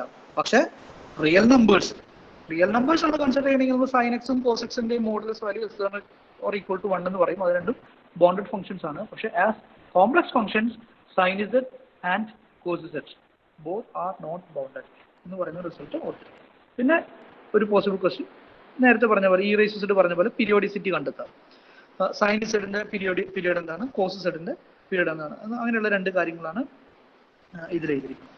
അപ്പോൾ ഈ സൈൻ z-നെയും കോസ് z-നെയും നിങ്ങൾ e⁻z ബന്ധപ്പെടുത്തി നമുക്ക് e⁻iz plus e⁻−iz divided by 2 എന്നും, കോസ് z നമുക്ക് അങ്ങനെ എഴുതാം. Sign z-നെ e⁻iz minus e⁻−iz by 2i എന്ന് വിളിക്കാൻ പറ്റും സൈൻ z-നെ. അപ്പോൾ ആ പ്രോപ്പർട്ടി ഉപയോഗിക്കുകയാണെങ്കിൽ e⁻z-ന്റെ പീരീഡ് ഉപയോഗിച്ച് തന്നെ നമുക്ക് ആരുടെ പീരീഡ് കണ്ടെത്താൻ പറ്റും, ഈ പറഞ്ഞ സൈൻ z-ന്റെ കോസ് z-ന്റെ പീരീഡ് നമുക്ക് കണ്ടെത്താൻ പറ്റും. അതും ഒരു ഇമ്പോർട്ടൻ്റ് ആയിട്ടുള്ള എക്സാമ്പിളാണ്, റിസൾട്ടാണ്. 35th സെഷനിലാണ് നമുക്ക് ഹൈപ്പർബോളിക് ഫംഗ്ഷൻസിനെ പറ്റി ഡിസ്കസ് ചെയ്യുന്നത്. ഹൈപ്പർബോളിക് ഫംഗ്ഷൻസ് സൈൻ z-മായി ബന്ധപ്പെടുത്തി പഠിക്കുന്ന ലാസ്റ്റ് പറഞ്ഞ റിസൾട്ട് പറയുകയാണെങ്കിൽ വളരെ എളുപ്പത്തിൽ ഓർത്തിരിക്കാൻ പറ്റും. സൈൻ z ആണെങ്കിൽ നമ്മൾ പറഞ്ഞ e⁻iz മൈനസ്, അതായത് ഇയുടെ പവറിൽ iz ആണ് ഉണ്ടാവുക. ഹൈപ്പർബോളിക് ഫംഗ്ഷൻസ് പറയുമ്പോൾ ആ ഐ ഉണ്ടാവില്ല എന്നുള്ള വ്യത്യാസം മാത്രമേ ഇവിടെ ഉള്ളൂ. സൈൻ hz എന്ന് പറയുന്നത് ഡിഫൈൻ ചെയ്തിരിക്കുന്നത് e⁻z minus e⁻−z divided by 2. അപ്പോൾ ഇത്തരം ഫംഗ്ഷൻസിന്റെ എല്ലാം അനലിറ്റിസിറ്റി ഒക്കെ ഇനി e⁻z അനലിറ്റിസിറ്റി ഉപയോഗിച്ച് പറയാൻ പറ്റും. അതാണ് ഒരു അപ്പൊ നമ്മൾ ഹൈപ്പർബോളിക് ഫംഗ്ഷനെ പറ്റിയാണ് പറഞ്ഞുകൊണ്ടിരുന്നത്. സൈൻ hz എന്ന് പറയുന്നത് e⁻z മൈനസ് e⁻−z ബൈ 2. ഇവിടെ ഞാൻ ഈ ഡെഫിനിഷന്റെ ഒരു അഡ്വാൻറ്റേജ് പറയുന്നത്, എക്സ്പോണൻഷ്യൽ ഫംഗ്ഷൻ e⁻z എന്ന് പറയുന്ന ഫംഗ്ഷൻ ഉപയോഗിച്ച് നമുക്ക് സൈൻ hz-ന്റെ കണ്ടിന്യൂറ്റിയും ഡിഫറൻഷ്യബിലിറ്റിയും അങ്ങനെയുള്ള കാര്യങ്ങളെല്ലാം സ്റ്റഡി ചെയ്യാൻ പറ്റും. അപ്പോൾ പ്രത്യേകിച്ച് ഇനി സൈൻ hz-നെ പറ്റി കൂടുതൽ അത്തരം പ്രോപ്പർട്ടീസിനെ പറ്റി പറയുന്നില്ല. അപ്പോൾ അത് e⁻z-ന്റെ കാര്യങ്ങൾ ഉപയോഗിച്ച് സൈൻ hz-ന്റെ കാര്യങ്ങളെല്ലാം സ്റ്റഡി ചെയ്യാം. അതാണ് ഈ സെഷനിൽ ചെയ്തിട്ടുള്ളൂ. ഇതിന്റെ മോഡുലസ് എങ്ങനെയാണെന്നും അങ്ങനെയുള്ള കാര്യങ്ങളെല്ലാം, പീരീഡ് എന്താണെന്നും അങ്ങനെയുള്ള കാര്യങ്ങൾ, ഡെറിവേറ്റീവ് എന്താണെന്നും ഇത്തരം ഫംഗ്ഷൻസിന്റെ അതെല്ലാം നമുക്ക് ഈ ഒറ്റ definition e raised to z minus e raised to minus z divided by 2 എന്ന് പറയുന്ന sin hzന്റെ ഡെഫിനിഷനിൽ നിന്നും e raised to z plus e raised to minus z divided by 2 എന്ന് പറയുന്ന cos hzന്റെ ഡെഫിനിഷനിൽ നിന്നും ഡയറക്റ്റ് കണ്ടുപിടിക്കാൻ പറ്റുന്നതാണ്. 36 സെക്ഷൻ എന്ന് പറയുന്നത് ഇൻവേഴ്സ് ട്രിഗണോമെട്രിക് ഫംഗ്ഷൻസ് ആണ് ഇതിൽ ഡിസ്കസ് ചെയ്തിരിക്കുക. ഈ ഇൻവേഴ്സ് ട്രിഗണോമെട്രിക് ഫംഗ്ഷൻസിൽ അതായത് സൈൻ ഇൻവേഴ്സ്, നമ്മൾ നേരത്തെ പറയാം സൈൻ ഇൻവേഴ്സ് 1 എന്താണ്, സൈൻ ഇൻവേഴ്സ് -1 എന്താണ് റിയൽ നമ്പേഴ്സിന് ചോയ്സ് പോലെ തന്നെ ഇവിടെ നമുക്ക് സൈൻ ഇൻവേഴ്സ് ഓഫ് ഐ എന്താണെന്നുള്ള കാര്യങ്ങൾ നമുക്ക് ഡിസ്കസ് ചെയ്യാൻ പറ്റും. അതായത് സൈൻ ഇൻവേഴ്സ് ഓഫ് ഐ. അപ്പോൾ അത്തരം കാര്യങ്ങൾ ചെയ്യുന്നത് ഇങ്ങനെയാണ്. നമ്മൾ സൈൻ ഇൻവേഴ്സ് ഓഫ് ഒരു അല്ലെങ്കിൽ സൈൻ ഇൻവേഴ്സ് ഓഫ് ഇസഡ് കണ്ടെത്തണം എന്ന് വിചാരിക്കുക. അപ്പോൾ നമ്മൾ അതിന് ചെയ്യുക W is equal to sine inverse z എന്ന് എഴുതുന്നു. അപ്പോൾ സൈൻ ദാറ്റ് മീൻസ് അല്ലെങ്കിൽ omega is equal to sine inverse z. So sine omega എന്ന് പറയുന്നത് ഇസഡ് ആയിരിക്കും. ഈ സൈൻ ഒമേഗ നമ്മൾ ഓൾറെഡി ഡിസ്കസ് ചെയ്തിരിക്കുന്ന കാര്യമാണ്. കാരണം e raised to i omega minus e raised to minus i omega divided by 2i എന്ന് പറഞ്ഞ് സൈൻ ഒമേഗയുടെ വാല്യൂ എഴുതാൻ പറ്റും. അതിൽ നിന്ന് നമ്മൾ ഒരു ക്വാഡ്രാറ്റിക് ഇക്വേഷൻ ഫോം ചെയ്യുകയും അത് സോൾവ് ചെയ്ത് e raised to i ഒമേഗയുടെ വാല്യൂ ഇവാലുവേറ്റ് ചെയ്യുകയും ചെയ്യും. അവിടെ അതിൽ നിന്ന് ഒമേഗയുടെ വാല്യൂ ഇവാലുവേറ്റ് ചെയ്യും യൂസിങ് ലോഗ് ഫംഗ്ഷൻ. അപ്പോൾ അതാണ് ആ സെഷനിൽ നിങ്ങൾ ഡിസ്കസ് ചെയ്തിട്ടുണ്ടായിരിക്കുക. എന്നുവെച്ചാൽ സൈൻ ഇൻവേഴ്സ് ഇസഡ് എന്ന് പറയുന്നത് -i log iz plus 1 minus z square raised to 1/2 എന്ന് പറയുന്ന ഒരു ഇക്വേഷനിലേക്ക് നിങ്ങൾക്ക് ഡയറക്റ്റ് എത്താൻ പറ്റും. ഇവിടെ നിന്ന് പ്രതീക്ഷിക്കേണ്ട ഒരു ക്വസ്റ്റ്യൻ എന്ന് പറയുന്നത് find the value of sine inverse of -i. അത് വർക്ക്ഡ് ഔട്ട് എക്സാമ്പിൾ ആണ്. അല്ലെങ്കിൽ what is the value of tan inverse of -i. അപ്പോൾ ടാൻ ഇസഡ് എന്ന് പറയുന്നത് സൈൻ ഇസഡ് ബൈ കോസ്ഡ് ആണ്. അല്ലെങ്കിൽ ടാൻ ഇൻവേഴ്സ് ഇസഡ് എന്ന് പറയുന്നതിന്റെ ഒന്നല്ലെങ്കിൽ നിങ്ങൾക്ക് ഡയറക്റ്റ് ഫോർമുല കണ്ടുപിടിച്ചാൽ സബ്സ്റ്റിറ്റ്യൂട്ട് ചെയ്യാം, അല്ലെങ്കിൽ നമ്മൾ ഈ പറഞ്ഞ പോലെ ക്വാഡ്രാറ്റിക് ഇക്വേഷൻ ഒക്കെ സോൾവ് ചെയ്ത് ടാൻ ഇൻവേഴ്സ് ഇസഡിന്റെ ഫോർമുല തന്നെ വാലിഡേറ്റ് ചെയ്യാം. അപ്പോൾ അത്തരം കാര്യങ്ങളാണ് നമ്മുടെ ഈ മൊഡ്യൂളിൽ നമുക്ക് ഡിസ്കസ് ചെയ്യാനുണ്ടാവുക. ഇതാണ് ഫസ്റ്റ് മൊഡ്യൂൾ എന്ന് പറയുന്നത്. ആർക്കെങ്കിലും എന്തെങ്കിലും സംശയങ്ങൾ ചോദിക്കാനുണ്ടെങ്കിൽ ഇപ്പോൾ ചോദിക്കാം. ഒന്നുകിൽ ചാറ്റ് ബോക്സ് യൂസ് ചെയ്യാം, അല്ലെങ്കിൽ അൺമ്യൂട്ട് ചെയ്ത് ക്വസ്റ്റ്യൻ ചോദിക്കാം. Rintumol Mathew, chat box visible ആണോ? ചാറ്റ് ബോക്സ് വിസിബിൾ ആണ്. Okay. Rintumol theorem in section 24 അതാണ് Rintumol. Theorem in section 24. Okay okay. Rintumol mike unmute ചെയ്ത് ചോദിക്കണമെങ്കിൽ ചോദിക്കാം, അതല്ലെങ്കിൽ ക്വസ്റ്റ്യൻ ചാറ്റ് ബോക്സിലൂടെ ടൈപ്പ് ചെയ്യാം. റിന്റുവിന്റെ നേരത്തെ ക്വസ്റ്റ്യൻ ഇതായിരുന്നു, ഈ തിയറം കുറച്ചുകൂടി സിമ്പിൾ ആയിട്ട് പ്രൂവ് ചെയ്യാൻ പറ്റുമോ? സിമ്പിൾ ആയിട്ട് ഇതിലത്തെ പ്രൂഫാണോ ഉദ്ദേശിക്കുന്നത്, അത് വേറെ പ്രൂഫാണോ അതേ ഉദ്ദേശിക്കുന്നത്? റിന്റുമോൾ അവൈലബിൾ ആണോ?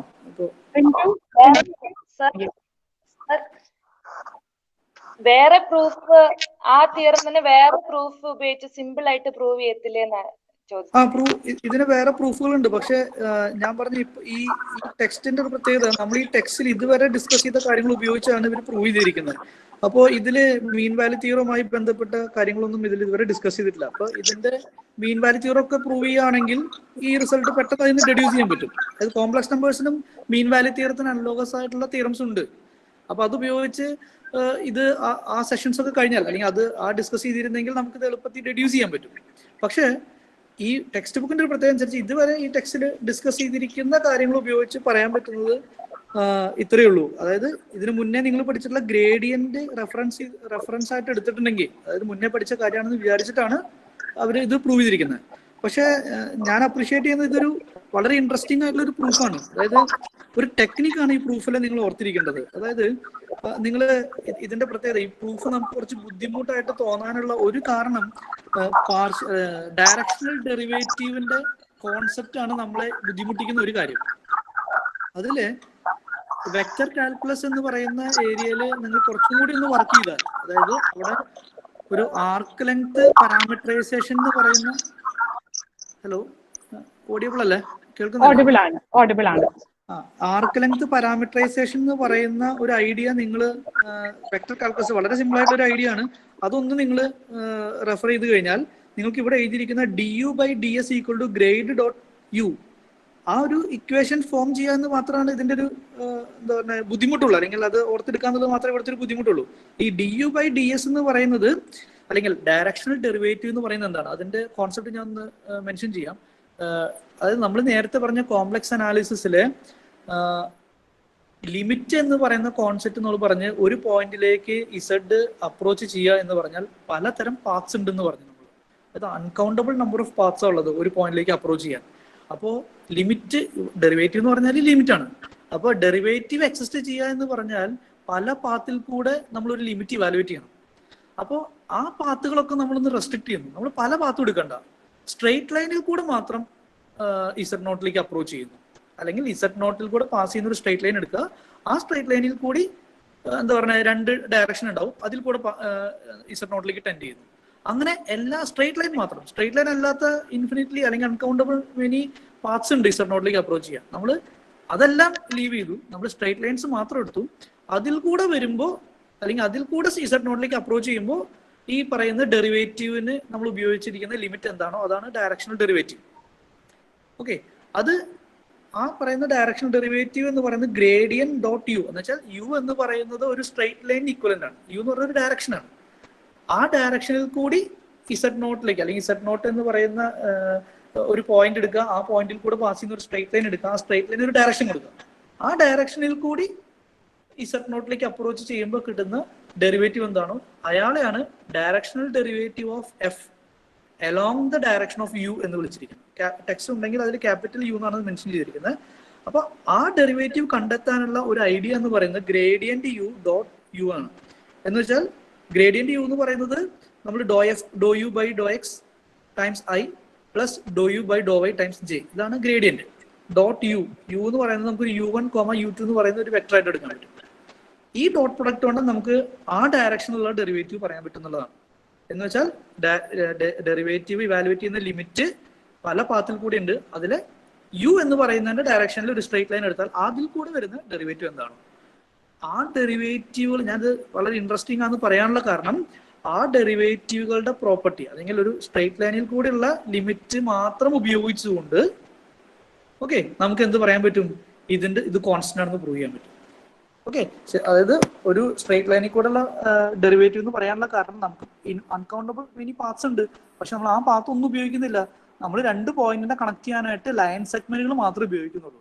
അപ്പോൾ ഒരു പോയിന്റ് പി ക്യൂ എന്ന് പറയുന്ന 2 പോയിന്റ് ആണെങ്കിൽ പിയിൽ നിന്ന് P1ലേക്ക് ആ പറയുന്ന പിയും P1 നമ്മൾ സ്ട്രെയിറ്റ് ലൈൻ ജോയിൻ ചെയ്യുക. ആ സ്ട്രെയിറ്റ് ലൈനിൽ കൂടി ഈ എഫിന്റെ വാല്യൂസ് എല്ലാം കോൺസ്റ്റന്റ് ആയിരിക്കും. ഇനി P1ൽ നിന്ന് P2ലേക്ക് വേറൊരു പോയിന്റ് എടുത്തു. P1ഉം P2ലും കൂടെ മൂവ് ചെയ്യുമ്പോൾ കിട്ടുന്ന ഏതൊക്കെ പോയിന്റ്സ് ഉണ്ടോ അവിടെയൊക്കെ എഫ് കോൺസ്റ്റന്റ് ആണ്. പിന്നെ അങ്ങനെ കണക്ട് ചെയ്തതിനെ ക്യൂലേക്ക് എത്തിക്കുക ചെയ്യാം. അപ്പോൾ പിയിലെ വാല്യൂം P1ലെ വാല്യൂം സെയിം, P1ലെ വാല്യൂ P2ലെ വാല്യൂ സെയിം, P2ലെ വാല്യൂം P3ലെ വാല്യൂം സെയിം. അങ്ങനെ അവസാനം അത് ക്യൂലെ വാല്യൂം ആയിട്ട് സെയിം ആവും എന്നാണ് ഇവിടുത്തെ ആ കോൺസെപ്റ്റ്. ആ കോൺസെപ്റ്റിനാണ് ഇവിടെ ഞാൻ പറഞ്ഞ ഇൻട്രസ്റ്റിംഗ് ആയിട്ടുള്ള ഒരു ബാക്ക്ഗ്രൗണ്ട് ഉണ്ടെന്ന് പറയാൻ കാരണം. ഇത് പല സ്ഥലങ്ങളിൽ ഉപയോഗിക്കുന്നതാണ്. അപ്പോൾ ഇതിന്റെ വേറെ പ്രൂഫ് എനിക്ക് പറയണമെങ്കിൽ മീൻ വാല്യൂ തിയറം അല്ലെങ്കിൽ നിങ്ങളൊരു മീൻ വാല്യൂ തിയറത്തിന് അനലോഗസ് ആയിട്ടുള്ള റിസൾട്ടുകളെല്ലാം കോംപ്ലക്സ് അനാലിസിസ് പഠിച്ചു കഴിയുവാണെങ്കിൽ ഇത് എളുപ്പത്തിൽ പ്രൂവ് ചെയ്യാം. അല്ലാതെ ഇത് അങ്ങനെ എളുപ്പത്തിൽ പ്രൂവ് ചെയ്യാൻ പറ്റുമെന്ന് എനിക്ക് തോന്നുന്നില്ല വേറെ ഐഡിയാസ് ഉപയോഗിച്ച്. ഇത് ഡെഡ്യൂസ് വേറെ റിസൾട്ടുകൾ പറഞ്ഞ് ഡെഡ്യൂസ് ചെയ്യാന്നുള്ളതാണ് എൻ്റെ അറിവിലുള്ളതിൻ്റെ എളുപ്പത്തിലുള്ള പ്രൂഫ്. നമുക്കറിയാത്ത കുറെ പ്രൂഫുകൾ ഉണ്ടാവും. നിങ്ങൾ വേറെ ബുക്കുകളൊക്കെ റെഫർ ചെയ്യുകയാണെങ്കിൽ അതിൽ നിന്ന് എളുപ്പത്തിലുള്ള പ്രൂഫുകളൊക്കെ ഡെഡ്യൂസ് ചെയ്തെടുക്കാൻ പറ്റും. ഓക്കെ, ഡൗട്ട് ഞാൻ ആൻസർ ചെയ്യുന്നു വിചാരിക്കുന്നു. റിൻറ്റുമോള് ഓക്കെ പറഞ്ഞിട്ടുണ്ട്, ഓക്കെ സർ പറഞ്ഞിട്ടുണ്ട്. മറ്റ് ക്വസ്റ്റ്യൻസ് ഒന്നും ഇല്ല. ആർക്കെങ്കിലും ഇനി ക്വസ്റ്റ്യൻ ഉണ്ടെങ്കിൽ ഇതാണ് അവസരം, മൈക്ക് അൺമ്യൂട്ട് ചെയ്ത് ചോദിക്കാം, അല്ലെങ്കിൽ ചാറ്റ് ബോക്സിലൂടെ ചോദിക്കാം. Is L hospital rule, L'Hopital rule, applicable for finding limits of complex numbers? Yes. ആണ് തീർച്ചയായും. പക്ഷേ ഹലോ, ഓഡിയബിൾ ആണോ? ഞാൻ ആണ്, ഓഡിബിൾ ആണ്, പറഞ്ഞോളൂ. പക്ഷേ നമ്മൾ എൽ ഹോസ്പിറ്റൽ റൂള് ഉപയോഗിക്കുന്നത് വേറൊരു സെൻസിലാണ് ഇവിടെ. ശരിക്കും എൽ ഹോസ്പിറ്റൽ റൂളിൽ infinity by infinity, 0 by infinity അങ്ങനെയുള്ള ഫോംസ് കണ്ടുപിടിക്കുക എന്ന് പറയുന്നത്, അതായത് റിയലിലെ എൽ ഹോസ്പിറ്റൽ റൂൾ എന്ന് പറയുന്നത് നമ്മൾ ചില പ്രത്യേക ഇൻഡിറ്റർമിനേറ്റ്സ് ഫോംസ് വരുമ്പോൾ ലിമിറ്റ് എങ്ങനെ അപ്ലൈ ചെയ്യണം എന്നുള്ളതാണ് ഉദ്ദേശിക്കുന്നത്. പക്ഷെ ഇവിടുത്തെ റിയലിലെ ഇൻഡിറ്റർമിനേറ്റ്സ് ഫോമും ഇവിടെയുള്ള ഇൻഡിറ്റർമിനേറ്റ്സ് ഫോമും തമ്മിൽ ചെറിയൊരു ഡിഫറൻസ് ഉണ്ട്. കാരണം അത് പക്ഷെ നമുക്ക് നെഗ്ലക്ട് ചെയ്യാവുന്നേ ഉള്ളൂ, നമുക്ക് ഉപയോഗിക്കാവുന്നേ ഉള്ളൂ. നമ്മൾ യൂഷ്വൽ സെൻസിലൊക്കെ അങ്ങനെ കോംപ്ലിക്കേറ്റഡ് ഫംഗ്ഷൻസ് അല്ലെങ്കിൽ നമുക്ക് എൽ ഹോസ്പിറ്റൽ റൂൾ കൂടെ ഉപയോഗിക്കാവുന്നേ ഉള്ളൂ. അതിൻ്റെ റീസൺ ഞാൻ ഇവിടെ പറയാം. ഇപ്പോൾ റിയൽ അനാലിസിസിൽ ഇൻഫിനിറ്റി എന്ന് പറയുന്ന, അതായത് നമുക്ക് എൽ ഹോസ്പിറ്റൽ ഉപയോഗിക്കുക എന്ന് പറഞ്ഞാൽ ഇൻഫിനിറ്റി എന്ന് പറയുന്ന ഒരു കോൺസെപ്റ്റും കൂടെ ഇങ്ങോട്ട് കൊണ്ടുവരണം. അതാണ് ഇവിടുത്തെ ഒരു ഇമ്പോർട്ടൻസ്. അപ്പോൾ ഇൻഫിനിറ്റി എന്ന് പറയുന്നത് റിയൽ ഇൻഫിനിറ്റിയും കോംപ്ലക്സ് ഇൻഫിനിറ്റിയും തമ്മിൽ എൻറ്റയർലി ഡിഫറെന്റ് ആയിട്ടുള്ള ഒരു കാര്യമാണ്. അതിന്റെ കാരണം ഇത്രയേ ഉള്ളൂ, നമ്മൾ എങ്ങനെയാണ് കോംപ്ലക്സ് അനാലിസിസിൽ ഇൻഫിനിറ്റി എന്ന് പറയുന്നത് ഡിഫൈൻ ചെയ്യുന്നത്, അല്ലെങ്കിൽ റിയൽ അനാലിസിൽ എങ്ങനെയാണ് ഇൻഫിനിറ്റി ഡിഫൈൻ ചെയ്യുന്നത്? നമുക്ക് ഇൻഫിനിറ്റി ഒരിക്കലും ഡിഫൈൻഡ് അല്ല, പക്ഷെ ഇൻഫിനിറ്റിയിലേക്കുള്ള ഡയറക്ഷൻ മാത്രമാണ് ഡിഫൈൻഡ് ആയിട്ടുള്ളത്. അത് റിയൽ ആണെങ്കിലും ശരി കോംപ്ലക്സ് ആണെങ്കിലും ശരി.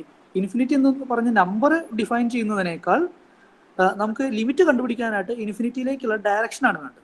അപ്പോൾ റിയൽ അനാലിസിസിൽ നമുക്കറിയാം, ലാർജ് പോസിറ്റീവ് നമ്പറിന്റെ ഡയറക്ഷനിലേക്ക് മൂവ് ചെയ്താൽ നമ്മൾ ഇൻഫിനിറ്റിയിലേക്ക് മൂവ് ചെയ്തെന്ന് പറയും. അതേസമയം നേരെ ഓപ്പോസിറ്റ് ആണ് മൂവ് ചെയ്യണമെങ്കിൽ നമ്മൾ പറയാം ഇൻഫിനിറ്റിയിലേക്കല്ല മൂവ് ചെയ്യുന്നത്, പകരം മൂവ് ചെയ്യുന്നത് മൈനസ് ഇൻഫിനിറ്റിയിലേക്കാണ്. ക്ലിയർ? അപ്പോൾ രണ്ട് ഇൻഫിനിറ്റി എന്നും മൈനസ് ഇൻഫിനിറ്റി എന്ന് പറയുന്ന രണ്ട് കോൺസെപ്റ്റാണ് റിയൽ അനാലിസിസിലുള്ളത്. പക്ഷേ കോംപ്ലക്സ് അനാലിസിസ് എടുക്കുമ്പോൾ അങ്ങനെയല്ല. കോംപ്ലക്സ് അനാലിസിൽ ഇൻഫിനിറ്റി ഡിഫൈൻ ചെയ്തിരിക്കുന്നത് എങ്ങനെയാണ്?